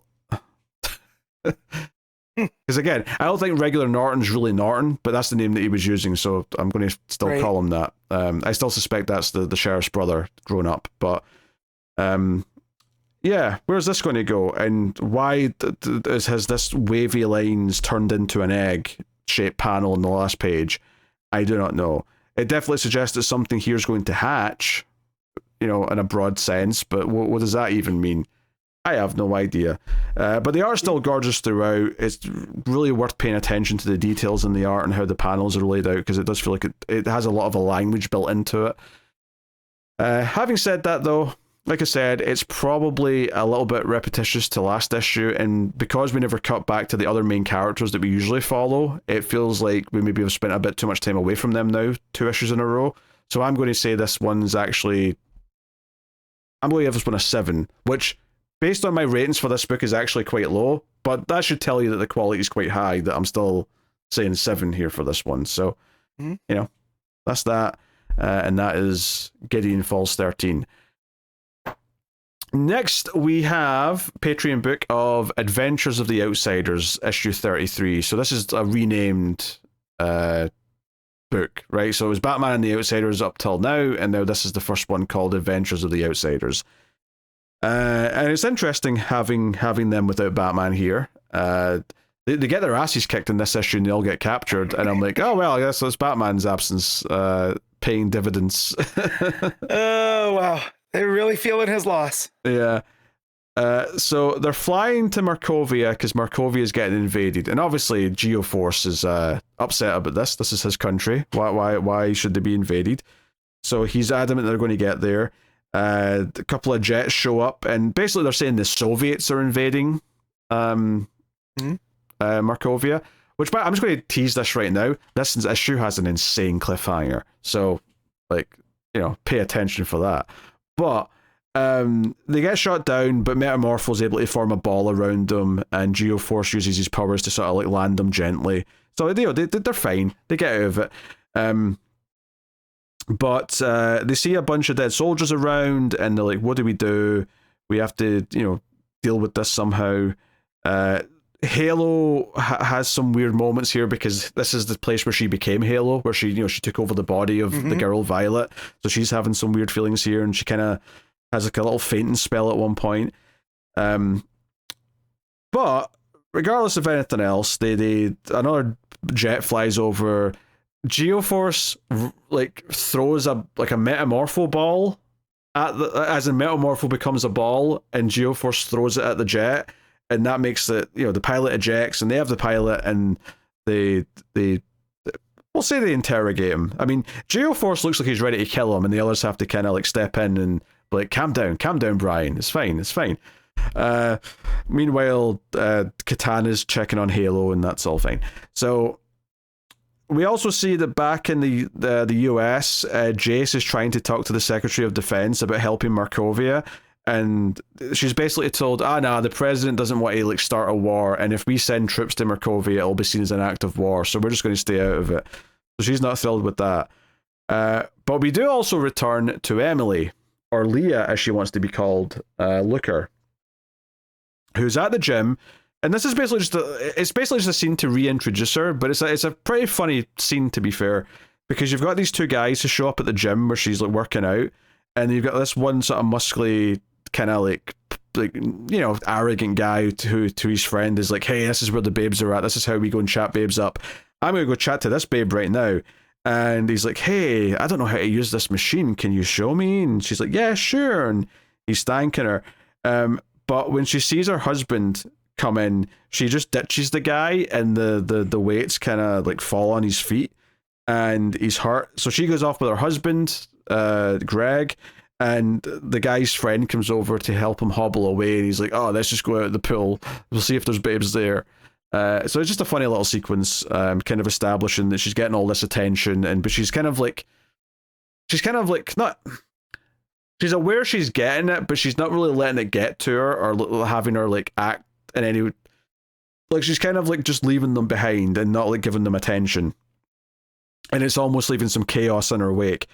But we're still continuing this thing of the husband feeling weird about this new personality she has, and he wants his wife back. He wants Emily back, and she's like, "No, I'm Leah now," and she gets mad and storms off because he even asks her, "Hey, can I have Emily back? Can I have my wife back? That's who I married. That's who I fell in love with."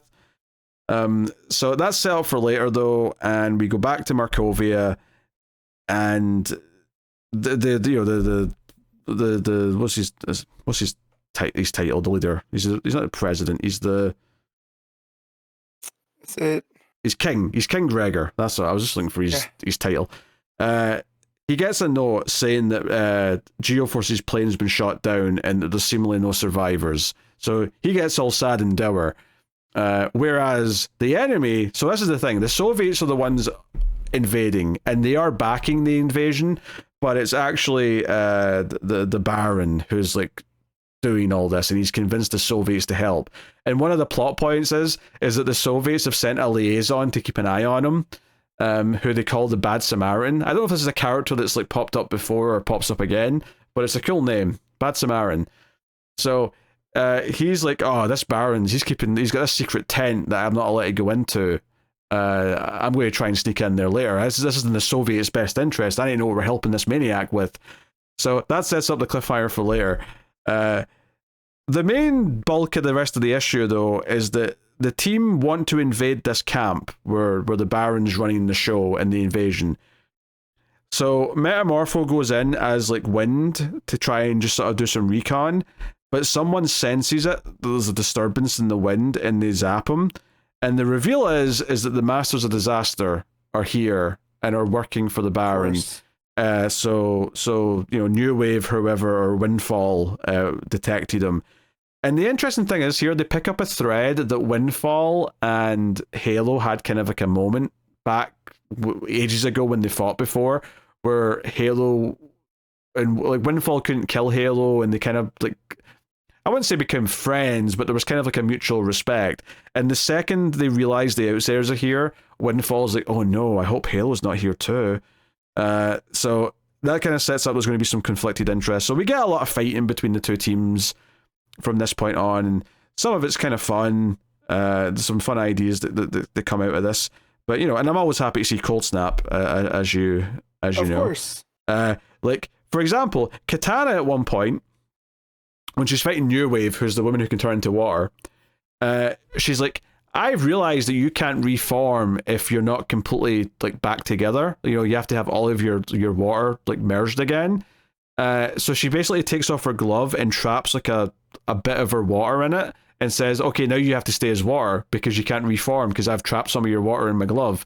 And it's just this insane visual of her holding up this glove that's filled with water, but pinching it at the top. She ultimately does get out of it though, because she can still control her water. So she makes like a wave behind her, which makes her drop the glove, and that's how she gets back into the fight. But yeah, so that's fun. Like Windfall knocks out Halo, but sort of leaves her behind and kind of begs the team to not make her go kill her. It's like, hey, she won't interfere, I promise. And that's the whole thing. So there's some fun stuff here. One of my favorite little moments of the fight is there's a panel, or a couple of panels, where Geoforce is standing between Cold Snap and it's not Heat Wave, whatever the top one is in this, the woman with the fire powers. Like they both go to zap him, and he's like, "Oh, I'm just going to move up," and they'll hit each other. Right? He basically tries to pull that trick, but they've learned. So when he goes up, they just both aim up. And they're like, nice try, hero.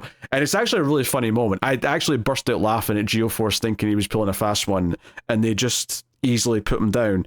And so they basically just beat the Outsiders one by one. So by the end of the issue, they're all being carted into the camp. They're all under arrest. And it so happens that back in Gotham City, Emily is feeling sad, and she was trying to call Katana and she wasn't getting through, so she uses her powers to try and see where Katana is, and she sees Katana unconscious, right, and in trouble, and she's like, oh no, like I have to go help the outsiders. So the husband like comes in and she's like, hey, I'm sorry, I need to go to Markovia and help the outsiders. This is not about me being mad at you, this is not about our marriage, I just have to go and help. So they have kind of an awkward kiss goodbye, and she flies off, and he's like, please come back as the woman I love. And maybe she'll have a lesson, maybe she'll have a little arc while she's helping the outsiders where she'll become Emily again. Who knows? But she still has that outfit where she's like only got one pant leg kind of thing, right? And like a little sort of cape. It's not the best outfit in the world, but I do think it's interesting though that Emily's kind of becoming an outsider, because they did spend a lot of time building her up as like an outside character to her getting powers, and now maybe actually getting involved as part of the team. I like the serialized long form nature of that, of like how much it's been seeded up until this point. So anyway, they've got the outsiders. The Baron is you know, doing all this. And while this is going on though, the Bad Samaritan, the Soviet liaison, he goes snooping into the secret tent, this thing, right? This place, you know, what's Baron Bedlam up to? And do you know what he's doing? Do you know what's in there? What's in the tent? There is a tank. Wait, why did you know it was a tank? I never said there was a tank yet. No, you said tent. Oh, tent. Oh, you said tent. Okay. I thought you said tank. Yeah, there is a tank. There's like a big test tube style tank. And inside there is Adolf Hitler. And Baron Bedlam is going to bring back Adolf Hitler. That's his plan. He's how he's doing it, I don't know, but he's using all of Markovia's resources or something.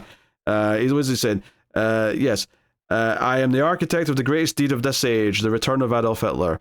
And it says, next issue, not just another Fourth Reich story, which is a hell of a sentence. Hell yeah, it is. Man, when he hears the Soviets are invading Markovia, he's going to shoot himself again. Oh, it's an insane panel. Like I was enjoying the issue. I was enjoying the team being without Batman. I was enjoying Emily wanting to wild. Come and help. But then we get to a test tube with the clone of Adolf Hitler, or like or whatever he is. Does he have the hair part in the tank? He does. He has the hair part. He has the mustache. Oh goddamn. The 80s are wild, man. And there's bubbles to let you know there is liquid in there, so it's not like you can just say he's behind glass. No, there's definitely liquid in there, so it is as ridiculous as it sounds. But I have to admit, they've got me. I'm on the edge of my seat. Yeah. I got to know where this is going. Like, is he going to wake up? Are we going to get the Outsiders versus Hitler? Who can say? Oh my goodness. This is wild stuff. By the way, so I pulled up the Masters of Disaster. The Heat one is called Heat Stroke. Heat Stroke, okay. Yes, and the one with the Geoforce style powers is Shakedown, which Shakedown, yep. I remember that only because I didn't remember it when he showed up, and then I was glad when someone said it, because I was going to annoy me what the SD stood for. I couldn't remember. But and then the Wind one is Windfall. Yeah, I said that. I remember that one. Yeah, New Wave, Windfall, Cold Snap. Heat Stroke and Shakedown. Yep. Yeah, what a team! What a team! I do enjoy that they're kind of the consistent team of villains that this group end up fighting. Yeah. Every so often. So the Outsiders rivals. Yep. Oh my God! So them pulling Batman from this book is they're stealing the ability for us to see Batman punching Hitler in the face. I know, we could have seen it. Unless somehow he gets out the tank and the Hitler mask comes off and the ears come up and it's like, no, it was Batman testing them all along. I don't think it is, but like a Mission Impossible style mask. Yes. Well, he's done it multiple times in this. Well, technically not this book, but you know, when it was called Batman the Outsiders, he's done it multiple times. Yeah. So, yeah. Oh my goodness, Hitler in a tank. Had a crazy ending. I would not have guessed that in a million years. Yeah, I mean, I think for rating, probably just about gets the 8, right? I think it was maybe sitting like a 7.5, but the ending threw me over the edge where I'm like, okay, all right, they got me hooked. Like, they got a crazy ending. And And then the art is, the art. I maybe don't talk about the art too much with this older stuff because it's a lot more consistent, for better or worse. Where there's not a whole lot of like changes throughout the run, but it's it's very solid. All like your credit where credit's due. All of the action stuff in the middle of the issue, when I was talking about the fun bits with the fight, with the katana, with the glove, and the geoforce trying to dodge the two beams but getting hit anyway. Like, all that stuff is fun, and it was making me laugh. So they had like fun little bits to do, little set pieces and things like that. So not mad at all. So there you go. That is Adventures of the Outsiders issue 33. And finally, Patreon wise, I've got to talk about Planetary issue 16. Not 7. I think I said 17 earlier. It's 16. I misread the title. So this issue, like a lot of Planetary issues, starts with something we don't really know about. It's not like we go just straight to like Snow and the other characters. We start off with seemingly this fight that takes place in China sometime in the past, where this villain shows up. And notably, the color schemes here are really strong. Where like inside this temple, it's all very muted greens, but outside's all these muted pinks and reds of the red sky. And the woman here is like sitting, doing whatever at the candles, meditating. And this villain shows up and says, "Oh, like it's time for you to die." And she's like, "No, like there's always one of me, always at the heart." To protect and make sure the sun rises again. And while you don't get all the context of this, you get this sense of like she's kind of like a chosen one, like a slayer almost, who like there's always going to be one of her to like protect against these evil forces. And she kind of like puts her finger into the green candle, and like when she pulls her finger back, like the flame kind of comes with her, and she kind of whips it around like a whip and like throws it at the villain here, who's got like a sort of like big cheesy evil smile. And we see her kicking from the green flames, and he comes flying out into the red sky. So it's this, the top half of the page is all greens, the bottom half is all pinks and reds. It's really nice contrast. And then I really need to like compliment the art here, because the next several pages of this fight, they basically, it's so well paced and drawn, with them fighting and jumping and spinning in the air, and then like sort of like almost rippling across the water. What do you call it when you throw a stone in it? Like your skipping stone. The skipping stone, yeah. Almost. It's almost like a skipping stone kind of thing. It somehow captures perfectly. Like I know the feeling they were going for here because I could feel it. It was basically that sort of that style of like Chinese action movie, or is it wushu? I think it's pronounced. Right, like the wire stuff. Yeah. It felt exactly like that, like to a T. And I was like, okay, they nailed this. They were going for a feeling here. And they completely clicked. It made it a fun fight, despite the fact that I had no context really for what this conflict was, who these two characters are, all in the little bits that I was able to glean from like what they said at the start. And ultimately, the woman wins, and she like sort of like gets the power of the stars in her hand and slams it down, and there's a big cool effect where there's a sort of like a light of like a dragon made of light like behind them, and she wins. And then smash cut present day, and this now present day woman says there will always be a Hark to ensure that the sun comes up, and I am that Hark. Here I am, and this modern day Hark is talking to Snow, Elijah, and the rest of the issue is pretty much just their conversation. And to kind of summarize it up, it's basically he's there to say that I am not an enemy. I'm here as a friend, as much as you don't believe that, and I'm here to basically say that you could be an ally, but you have to kind of like cut ties, because in the past you have kind of worked with the Four. You have accepted their technology, and her excuse is that, well, yeah, like the Four aren't great, but like I've been able to do a lot of good with like stuff that I've got from them. And he's like, yeah, but all you're getting is like this tiniest of scraps. Like they have so much like advanced technology that they could like save millions of lives a year, and they don't. Like they keep it all to themselves. And because of that, like, or not just because of that, but like that's like part of the thing where like they're just using you. Like you're not getting a fair deal out of them. But the real meat of it comes to when they start talking about, there's like an event like from several issues ago. There was a whole thing at the start of an issue where this character was running, chasing someone. He was like the security guard, and he basically ran through this building where this exposed artifact was, and it kind of like, there was an explosion, and this guy ended up having superpowers, right? And Snow basically accuses her of like, she set that up, right? This bodyguard that you're looking for, that was your man, like, you knew that building had that exposed artifact. You set up a scenario in which he would run through there because you were trying to create a superhero. You were trying to create someone who would be your superhero. And by the end of the issue, Snow is like, hey, yeah, I talked to him. I worked with him. He's how I found you. And when he comes up at the end and he's in his kind of like weird superhero outfit that we saw him get, like, he's happy to see her and she's happy to see him. And it's very, very clear that he has no idea that this lady, the Hark, set him up to have that, because she says, oh, I'm so sorry for what happened to you, and he says, oh, it's not your fault, you couldn't have known what was in there. And she's already talked to Snow about knowing that. So it's kind of this thing where she's accepting possibly, like, and I love this, like, Snow has basically made this kind of like proposal of like, hey, like, you have to disown the Four, you have to like sort of work with us instead. In fact, I knew your father worked with us, he worked with Planetary. You have to work with us, but you have to kind of disown that. And it happens almost in silence, where it's just through the art where she kind of does this little smile, this little nod, and it's just this sort of idea of like, she is agreeing with what he's saying, and then he's like, hey, send up Mr. Wilder, the superhero dude.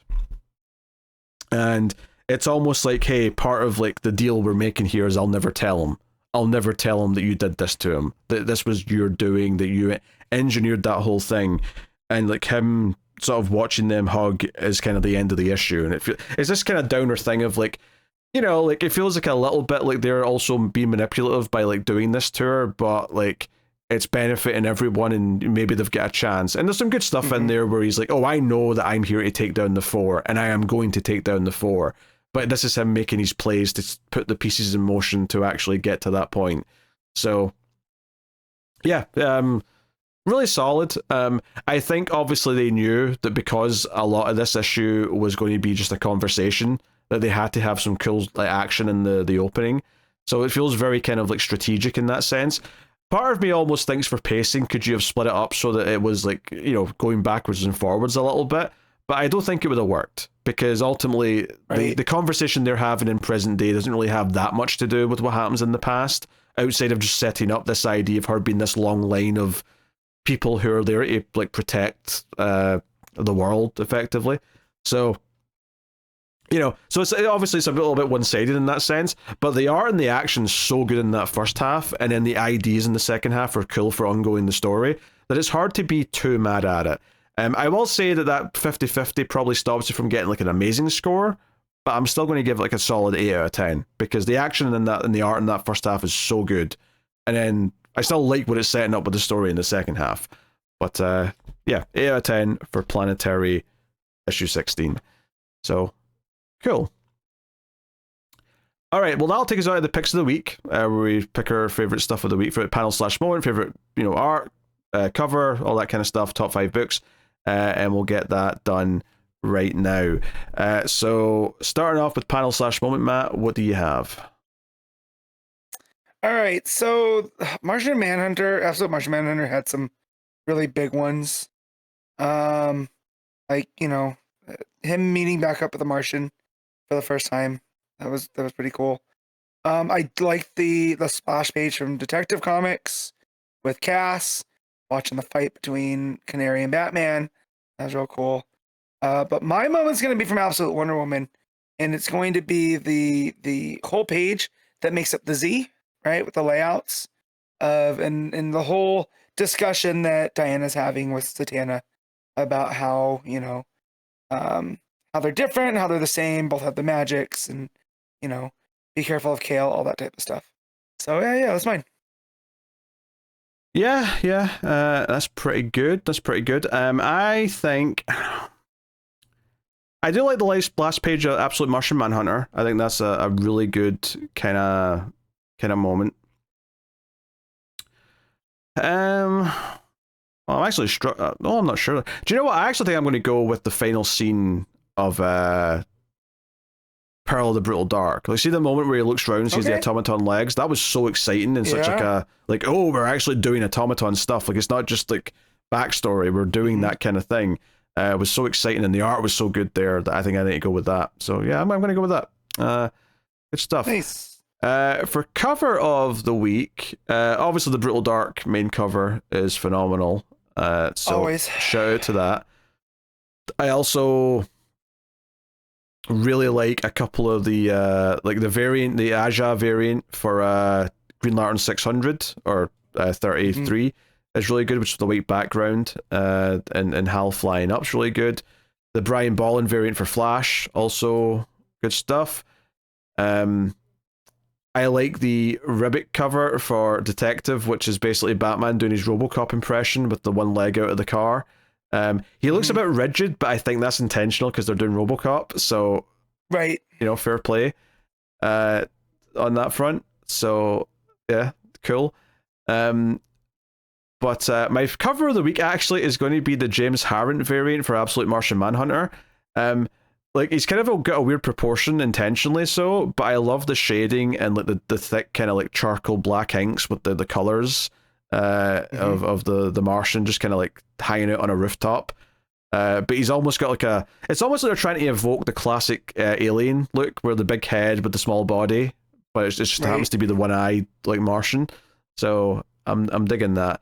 What about you?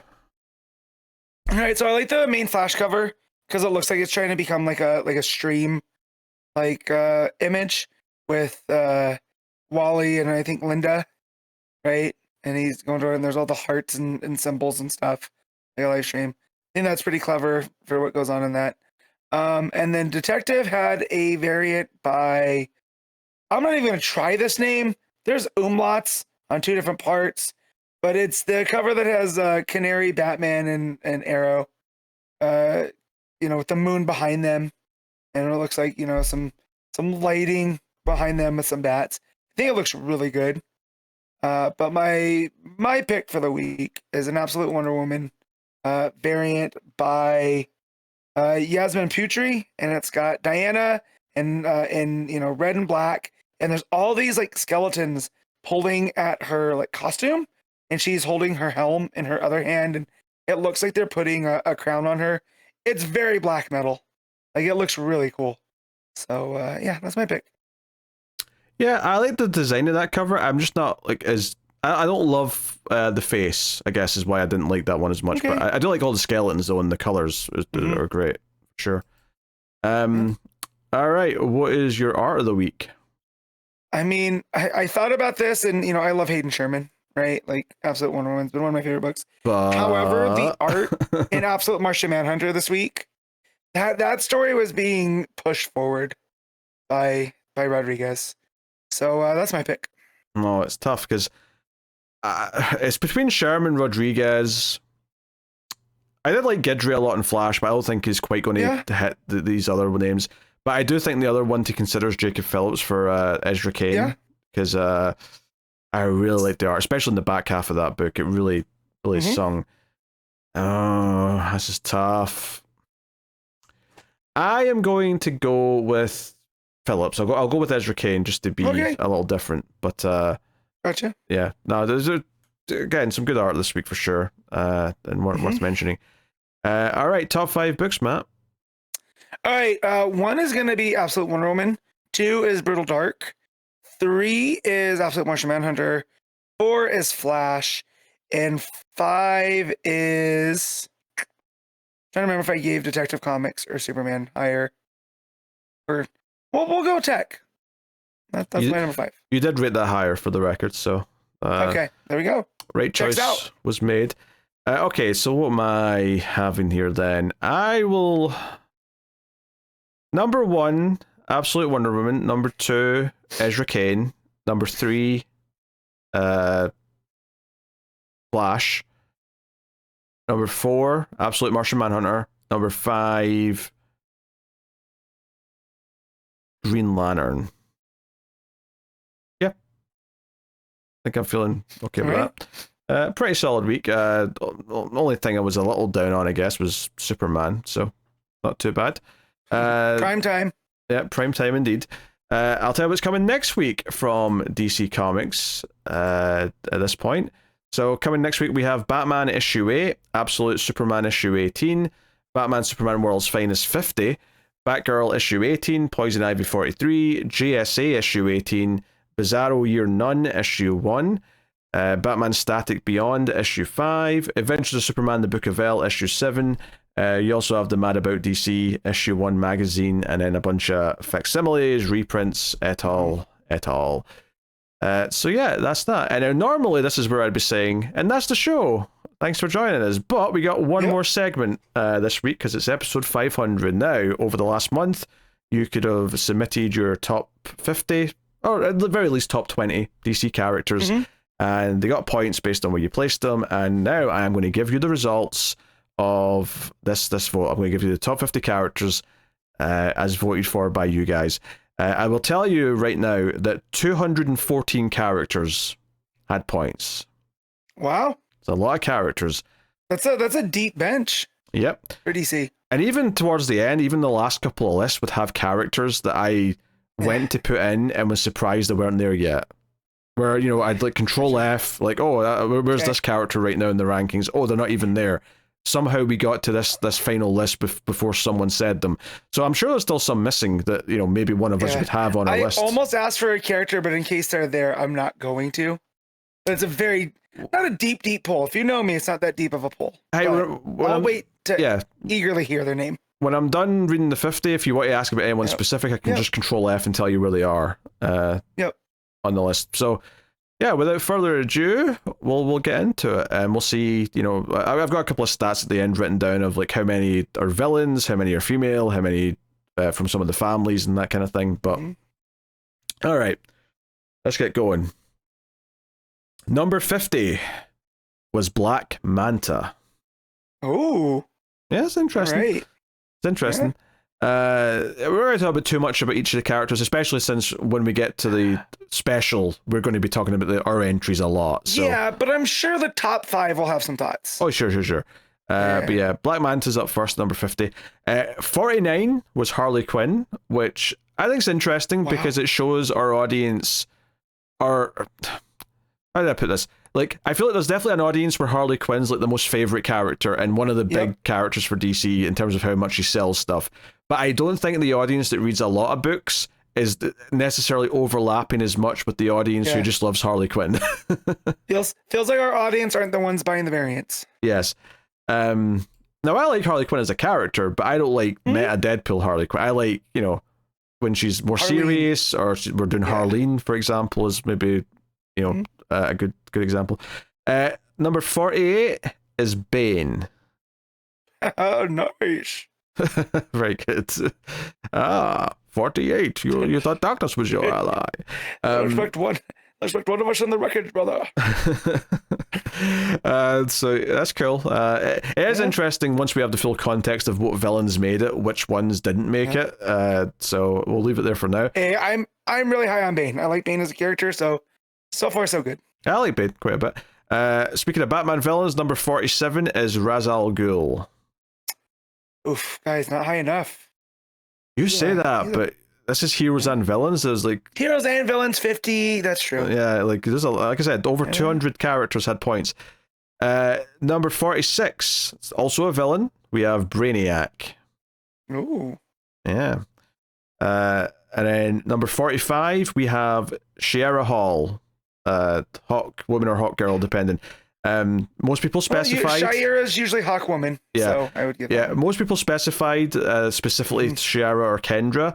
I think there was only one person who just said Hawk girl, and I took that as Kendra because typically she's Hawk girl and Shiera's Hawk woman. But you know, a judgment call had to be made. But they both had points. But Shiera is here in number 45.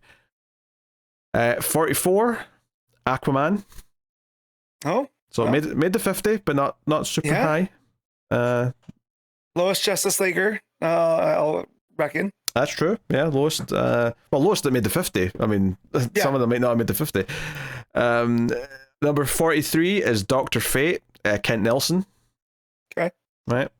Again, people were specific if they meant someone else. Khalid's still in play. Khalid's still in play, yes.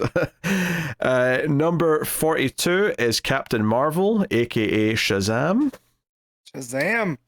All right. Number 41. This is one that I could have seen being higher, actually. I'm a little surprised. Not that I would necessarily have her higher, but I'm surprised the consensus isn't higher, and that is Catwoman. Oh, I was expecting, because of her, I mean, even just with the show, with our viewers, listeners, we've been high on some Catwoman stories. So I just figured from that experience, she'd end up in the top 25. But wow. She's a very popular character. That's one of the surprises was her only just kind of getting into the 50, but not by much. It was a surprise. So number 40 is The Question, Vic's age, specifically. Okay. Montoya, of course, was getting points separately, but we're talking about Vic's age here. Number 39 is Etrigan. The demon. Yeah. Etrigan beating like Aquaman and Catwoman. That's the first one. And Captain Marvel. Yeah. It's not Shazam. That one's wild to me, but all right. Yeah, Etrigan getting some points. Number 38 is Jim Gordon. Okay. Yeah. Number 37 is Deathstroke. Yeah. Number 36 is Batwoman. Okay. Yeah. Kate. So Kate made the cut. Number 35 is Mr. Miracle. Fair. I feel like Tom King had something to do with that, yeah. Influence there. I wonder how well he would have done had that Tom King series had never happened. So that's actually really interesting. He's in a cartoon, right? So. Yep. Yeah. Number 34 is John Stewart. Our first Lantern entry. Our first Lantern, yeah. For sure. And then we got number 33 is Absolute Martian Manhunter. Okay. Which first Absolute. And first I feel Absolute. like, okay. Yeah. The Martian. That's a good placing. He's an interesting character. I mean, honestly, like, it's the only Absolute one, though, that I kind of thought, like, okay, I get it, but also part of me's wondering, like, who are we saying that is, though? Are we saying that's the Martian, or are we saying that's John the detective as the character? There's a little bit of wiggle room there, who you mean when you say that, but... Right, because they haven't fully amalgamated. Yeah. Right? But regardless, people said Absolute Martian Manhunter, I just took it as that, and that's all it is. So, number 32, I think this one might shock you a little bit. That's number 32. Am I going to be mad about? Lex Luthor. Yeah, I mean, look, not everybody loves Lex like I do. Yeah. So, I mean, I thought he'd be higher. I thought he'd be top 20. Yeah. Easy top 5 villain in all of DC. So him showing up so low, that said, Williamson hasn't done him any favors the last year. So Lex's stock's at an all-time low. LexCorp's not doing well in the stock market right now. No. Yeah. Number 31 is Cassandra Cain. Okay. Yeah, I'm pleased she got a decent placement because me too. I love Cass. We love Cass on the show. So yeah, so that's cool. Number 30 is Martian Manhunter, which honestly surprises me, like, because I get that right now there's a lot of love for Absolute Martian Manhunter because that book's currently ongoing. People love it. Right. Martian Manhunter as a character, I don't feel like I hear people love that. I like the character, but I never feel like people talk about him that much. I would guess that one of our viewers, really loves Martian Manhunter and had them very high, and then everyone else just kind of likes Martian Manhunter, right? Yeah, I think enough people like him on the team of the Justice League that he gets a lot of like low point amounts, and then it all just kind of adds up because everyone kind of likes him. Yeah. So that'd be my guess.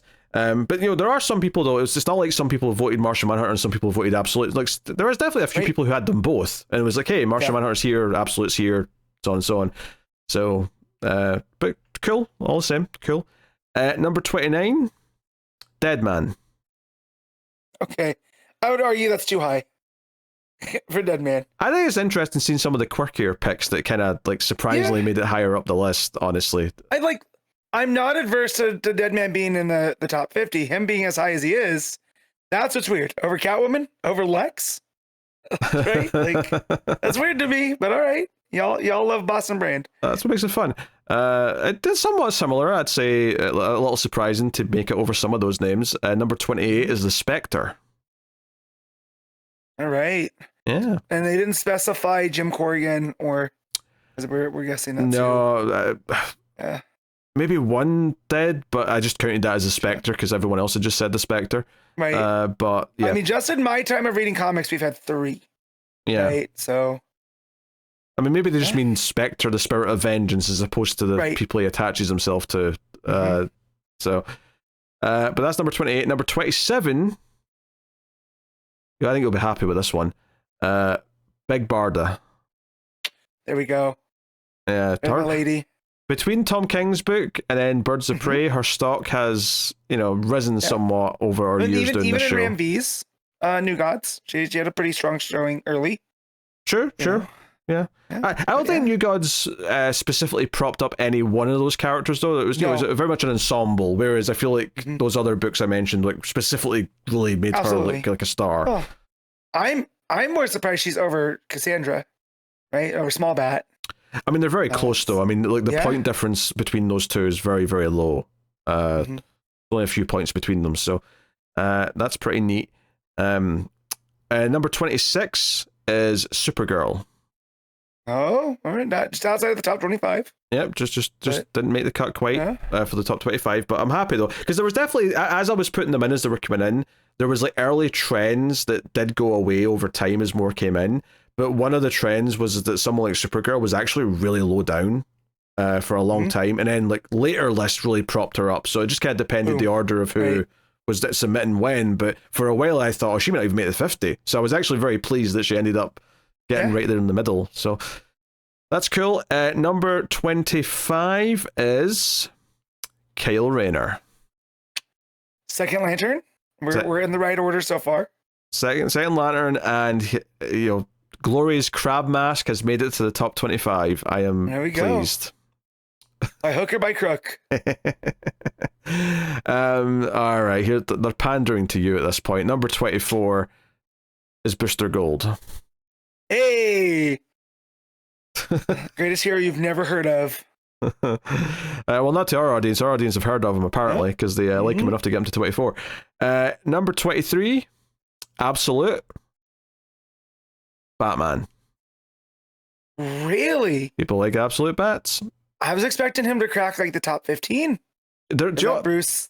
There was a while early on where he was legitimately in the top 10 for ages until more lists came in. It's like it was like, Absolute Batman might be hanging around here. Still very high though, still a healthy amount of point value. But yeah, number 23 is Absolute Batman. Number 22 is Lois Lane. Look, guys, thank you for getting her that high. Everyone's a weirdo like me. Yeah, I mean, that's not bad. That's, considering the fact that you're mixing the heroes and villains and you've got like so many other characters to deal with, I don't think that's too bad. This is a lot more where I'd expect her versus where Lex was versus where I expected him to show up. So, I mean, I would maybe expected her to be in the teens, but this isn't too far away from that. Yeah. I was at the top 15 for her too as well. Yeah. Here's a surprising one, which I kind of appreciate actually. I'm happy to see this. Number 21 is Animal Man. Cool. I think between the Morrison run and then the Lemire run and the New 52, I think there's a lot of Animal Man fans out there. Yeah. Especially getting them this far ahead, right? Like, because Animal Man, outside of an appearance in Flash with Maxine, I can't think of the last time I've read a book with him in it. It's been a while. We had that Swamp Thing book, right? Yes. He wasn't in that.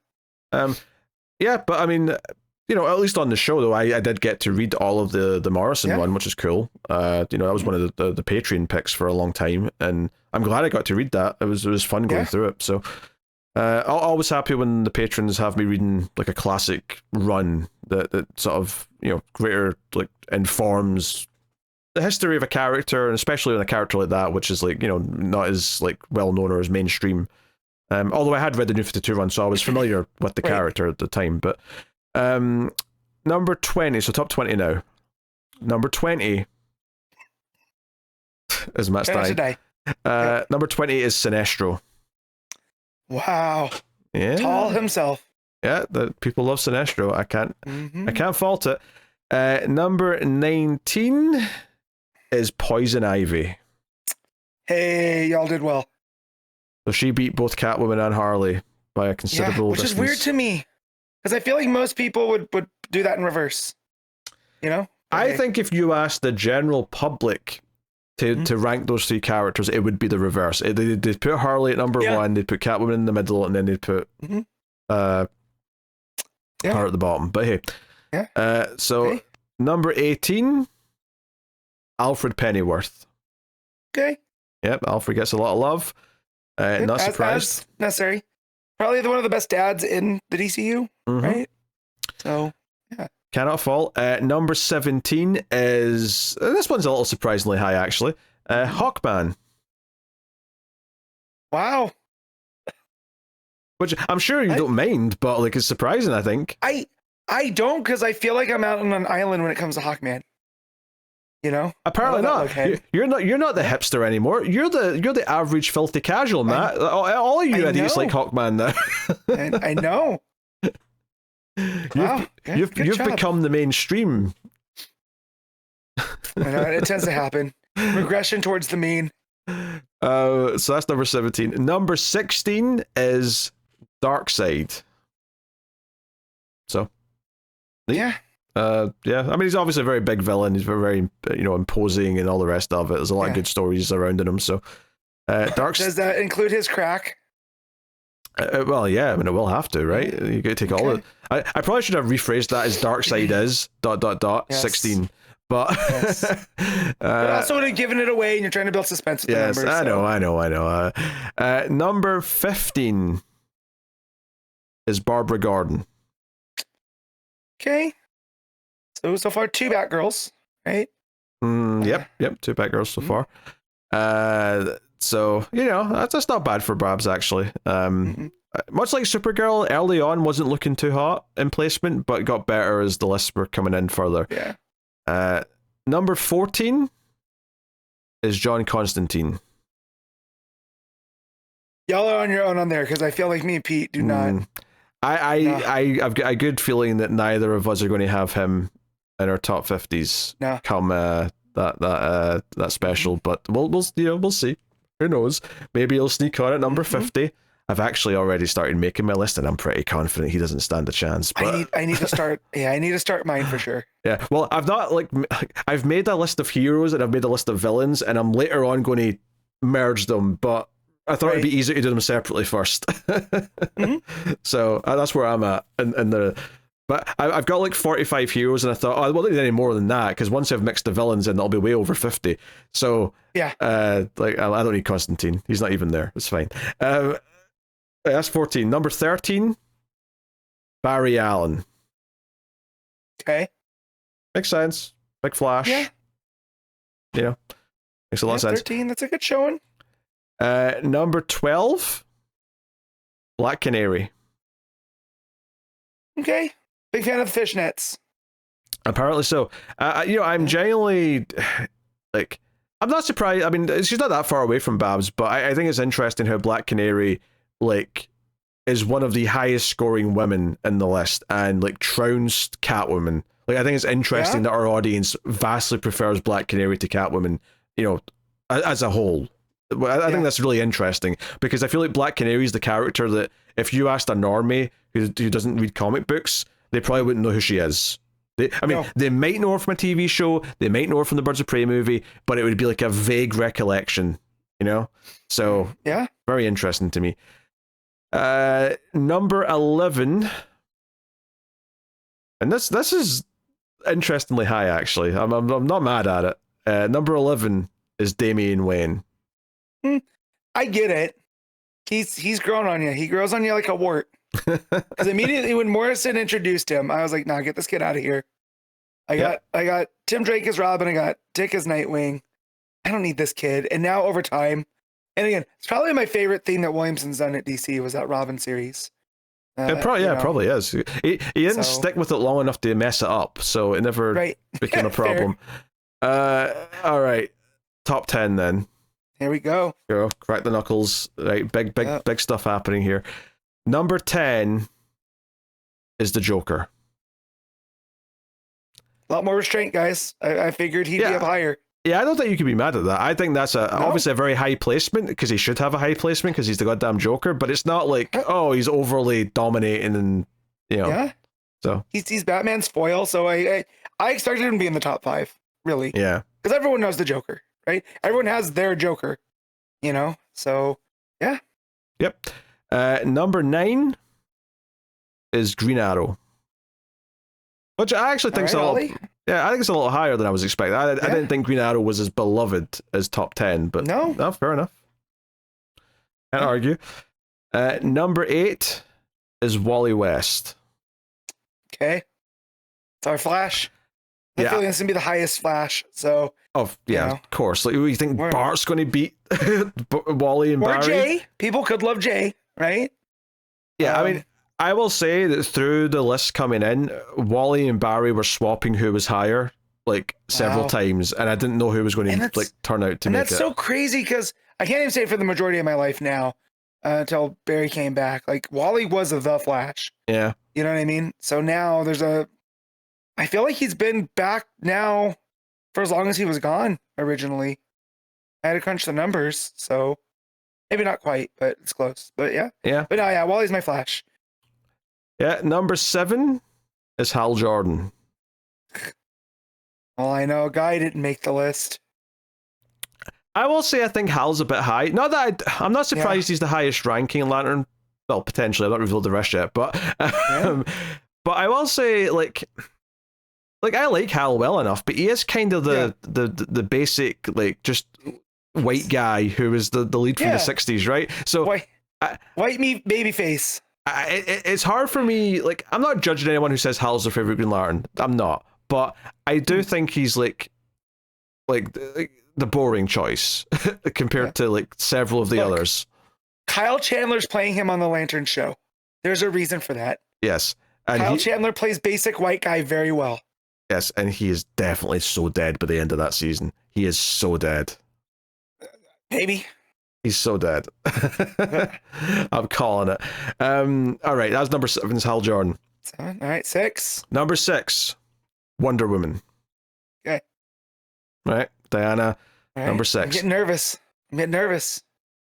Number 5.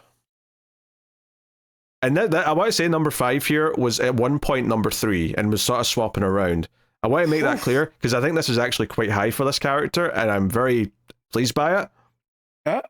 Number 5 is Swamp Thing. Oh, I didn't think you were going to say Swamp Thing. Yeah, I know. Wow. I like, you know what? The little tree man that could, because this is very, very good. Swampy.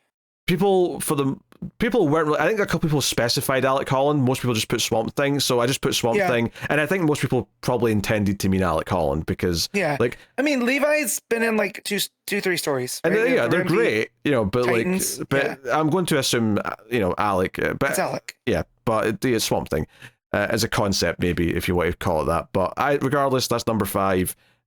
Really big showing, really competitive with a lot of the big names. So. Cool, that's probably the the big surprise up top for this list. Number 4. Absolute Wonder Woman. Okay. Over Wonder Woman. Yeah, not by much. Interesting. But both versions of Diana, both main versions of Diana are in the top 10. I mean, through 18 issues, she's a very strong character, and she's my favorite Absolute character. And again, a lot of people had both. Versions. Like, it wasn't just like they were picking one or the other. So yep, that's number 4. We have 3 spots left. Number 3. Dick Grayson. Poof. So now I know who 1 or 2 is. Now what order they come in. I really had a chance. I really thought Dick had a chance of stealing, right? People love Dick. I will say people do love Dick. You especially love Dick. You're a big Dick fiend.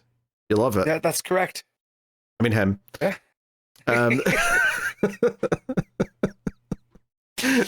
Oh boy.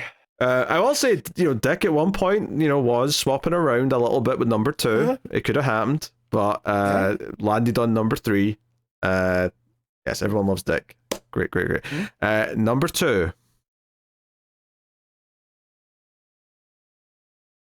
Cold Snap. I knew you were gonna do it. I knew you were gonna revert to old. So the people that don't know, real quick, Pete used to, in this Facebook group we were all in, and that's how we all met. Pete used to do these countdowns. Oh, a long time ago, yeah. Yes, and he put in all this time, and he'd get everybody posting, and he'd put them up one by one, and he'd always have a number 2 that was ready to go. That was a joke, and the best one ever, I think, was Cable. Oh, and the it end, worked people so much. And I was wondering who you're going to go with here. I really was expecting Kite Man, right? Honestly, in my Cold head, Snap it also was either going to be Cold Snap or to just annoy you, Guy Gardner. It was, it was one of those two. If you would have said Guy Gardner number 2, I would have started crying. So it was just, you made the wrong decision for entertainment value. All right, well, hey, all right, number 2 then for reals is Superman. Yeah. Hey, come on. Look. Hey, he made it far. He made it far, right? Admittedly, it was very competitive between him and Dick for number 2. They're very close in points. The points gap between 1 and 2, though, was a bit more beefy. Like, number 1 was always number 1. It was never not going to be number 1. No one's going to have a list, I feel like, watches this and listens to this. That's not going to have Batman and Superman on it. Now, where are they on the list is what shows where. There was definitely a couple that did, though. Like, I feel bad for like the 1 or 2 people who were putting in lists where it was just all JSA characters and stuff like that. Right. And I'm like, I'm glad. I loved some of these characters, but like, they're not really having that much of a chance. Look, a bit of a spoiler in mine. Jesse Quick will be on my list. Where at? I haven't decided yet. But I love Jesse Quick. Not in the top 10. I'll tell you that much. I don't think anyone gave her a point, Matt. I don't think she was said once in all these lists. And y'all say that I'm not a hipster still. I'm over here on the Guy Gardner, Jesse Quick corner. Yeah, so just number 2 is Superman, and just to confirm it, number 1 is indeed Batman, as one would expect. So swear to me. Yeah. But, there's a bit of a gap between 1 and 2 points wise. It's not like gargantuan, and I think it says that, no, people do love Batman. I think our audience is a lot more DC wide friendly, so it's not as much of a gap as normal, but they still all love Batman, because you can't not love Batman. It's very easy to love Batman. I'm shocked that, so the ones that I'm shocked with are just, it shows my taste, right? It's Etrigan, Deadman, Constantine. No Zatanna. Right? No Zatanna. No, I was surprised at that. Zatanna, I mean, she just missed it. She was number 52.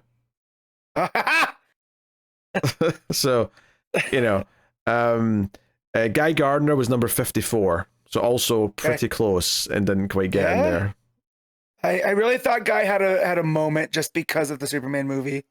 People would be like, oh, and our viewers listening to me go on and on about Guy, but ranked 4th in the Lanterns, that makes sense. Not everyone's a weirdo like me. So the character that I knew didn't have a chance, but I didn't want to spoil anything. Did Bibbo get any points? Bibbo? As in Bobowski. That Bibbo. No. Not one. Beppo. Not one. Not one. All right. Well, that'll change when it comes to my list. No one put in Bibbo. No, I'm sorry to say. Yeah. Just ones you might be interested in. Cheetah was 59. So some Barbara and Minerva did get some points. That's good.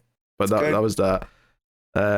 Only 3 absolute heroes, which that's curious. That shows how much of an impact they've already made. Yeah, absolute Superman was 55. Gotcha. Okay. So absolute Wally West was 78. There was no absolute Joe Millens, which I was a little surprised by, because I think she's got a chance of getting on mine, to be honest. I really like Absolute Joe. That's fair. But she's a good character. But as far as other, there's a lot more Batman villains and stuff, kind of making where'd Two-Face end up at? Two-Face is 51. He literally just missed the cut. Good lord. Just missed the cut. Two of my favorite characters coming in at 51 and 52. Yeah. That's hilarious. So now you got like Jessica Cruz, my favorite Lanterns, at 74. You also had Alan Scott at 65, just to sort of round out some Lanterns.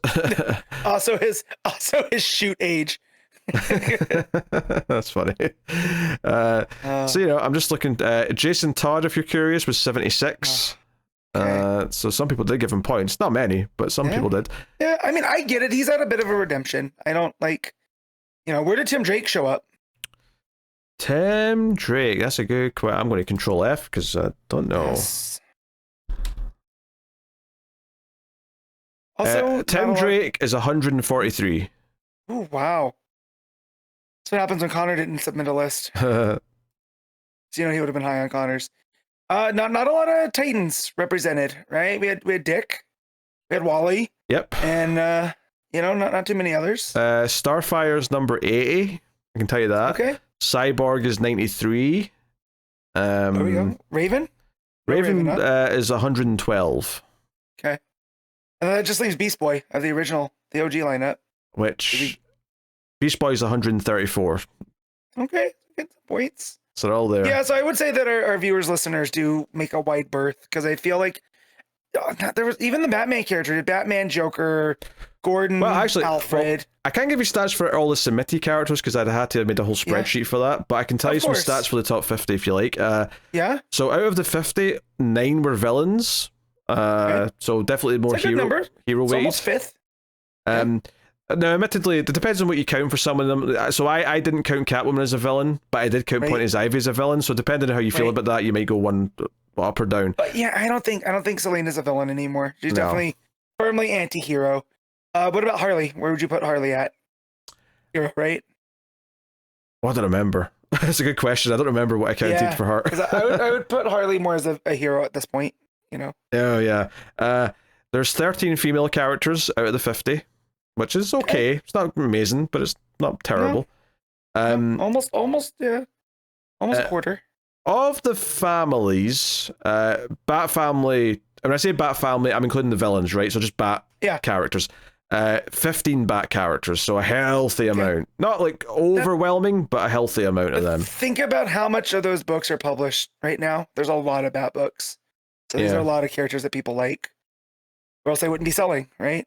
For sure. So next, then 5 super characters total, which is basically what Superman, Lois, Supergirl, Lex Luthor, and Brainiac are the 5 of those.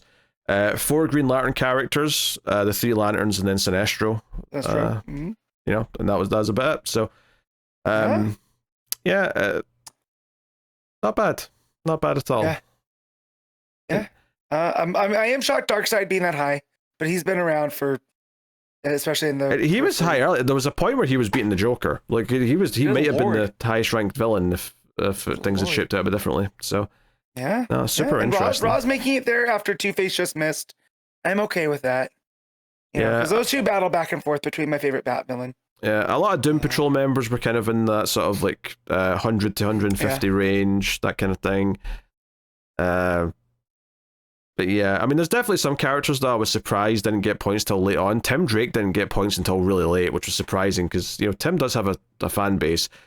Stephanie as well actually didn't get points until quite late on, and I love Stephanie Brown, so I was miffed at that. But hey, everyone's got different tastes and a very widespread of characters. Some people. I also like to see this list because I haven't done mine yet. Oh sure. Right? And like seeing what the temperature is, because I know who's. Top 10's not quite set, but I kind of have ideas. But, I definitely need to get on that. Black Manta showing up on there. That was when Two-Face doesn't and Zatanna doesn't, that just shows how much of an impact Black Manta's made. And then congratulations to the ones that only made one list. I'll just list them quickly.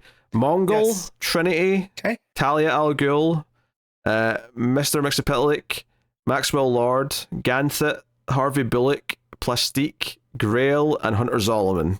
Congratulations for being all one list wonders. That's cool. I do like that someone put Bullock in there. Yeah, I like Bullock. Yeah, well, I'll usually make my 50, but I do like Bullock. No, but I like him. I like that he's represented. Mongol, if you're going off of Superman characters, But hey, it's good. It is interesting. There's definitely like. And obviously, even me, there's a couple eventually that I was like, who the hell is this? And just Googling to make sure they're a DC character, because I'm like, this is a deep cut. Someone's putting a villain from a run that they like from years ago that I've never read. Yeah. Oh, dear. But, good, though. A lot of classic characters outside the Absolute, not a lot of, like, newer, right? Like, these are all characters that have been around for a minute. So I would have been shocked like if Joe had Joe made it. I would have been, because she's fairly new. I mean, regular Joe did make, was on there somewhere. She was 100 something, 124. Yeah, that's what I'm saying. Like making the top 50, I would have been shocked because they are still so new. But yeah, no, that's a good list, guys. I'm not surprised at that, man. I was expecting it, but I almost expected Dick Grayson to make a push for number 2 because, at this point, where he's at with all of us. Well, but yeah, Dick typically makes a number 1. Yeah, true. But that was a toilet joke for anyone who didn't get it. And then other than that, I mean, there's some interesting picks in here, like Floronic Man getting some votes. I like him as a cool villain from Swamp Thing. Jimmy Olsen made it to number 99. You sickos who voted for Superboy Prime, who got him all the way up to 91. You know who you are. Guys, we have beef. What number was Guy? He was like 50 something. Okay, he was higher. It's higher than that. Yeah. If Prime was lower seated or lower ranked, then that's fine. But y'all talking about annoying characters and y'all put Prime over Guy, I'd be real big mad. 51 was Two-Face, 52 was Zatanna, 53 was Detective Chimp, 54 was Guy Gardner, 55 was Absolute Superman, 56 was John Kent, 57 was Eobard Thawne, 58 Saint Walker, 59 Cheetah, 60 Robot Man, 61 Jay Garrick. Wow. Yeah, Robot Man. He's great though. I get it. Cliff, Cliff's great, but yeah. Yeah, 62 is Ted Card, 63 is Red Tornado, 64 Firestorm, 65 Alan Scott. I'll stop there, but I just wanted to give you the just outside the top 50 batch. So there you go. That's the top 50 characters as voted for by you guys. Hopefully you like that as a little bonus thing at the end of the 500th episode. Like I said, we're going to do a 10th anniversary special where me and Matt both make our own top 50s and present them backwards and forwards. And I think there'll be a couple little bonus top 10s in that episode as well from a guest or two. So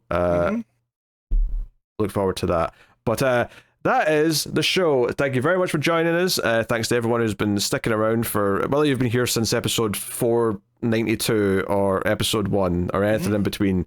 Thanks for sticking with us. We'll see you next week. You can support everything over at Patreon, of course, patreon.com/MailFuzzTV, and get a couple of little bonuses and whatnot. But it helps keep everything coming. Thanks to everyone who already does support us. That's been the show. Thank you for joining us. Keep reading DC Comics, and remember to never get lost in the Speed Force. And for old time's sake, Connor Kent does exist.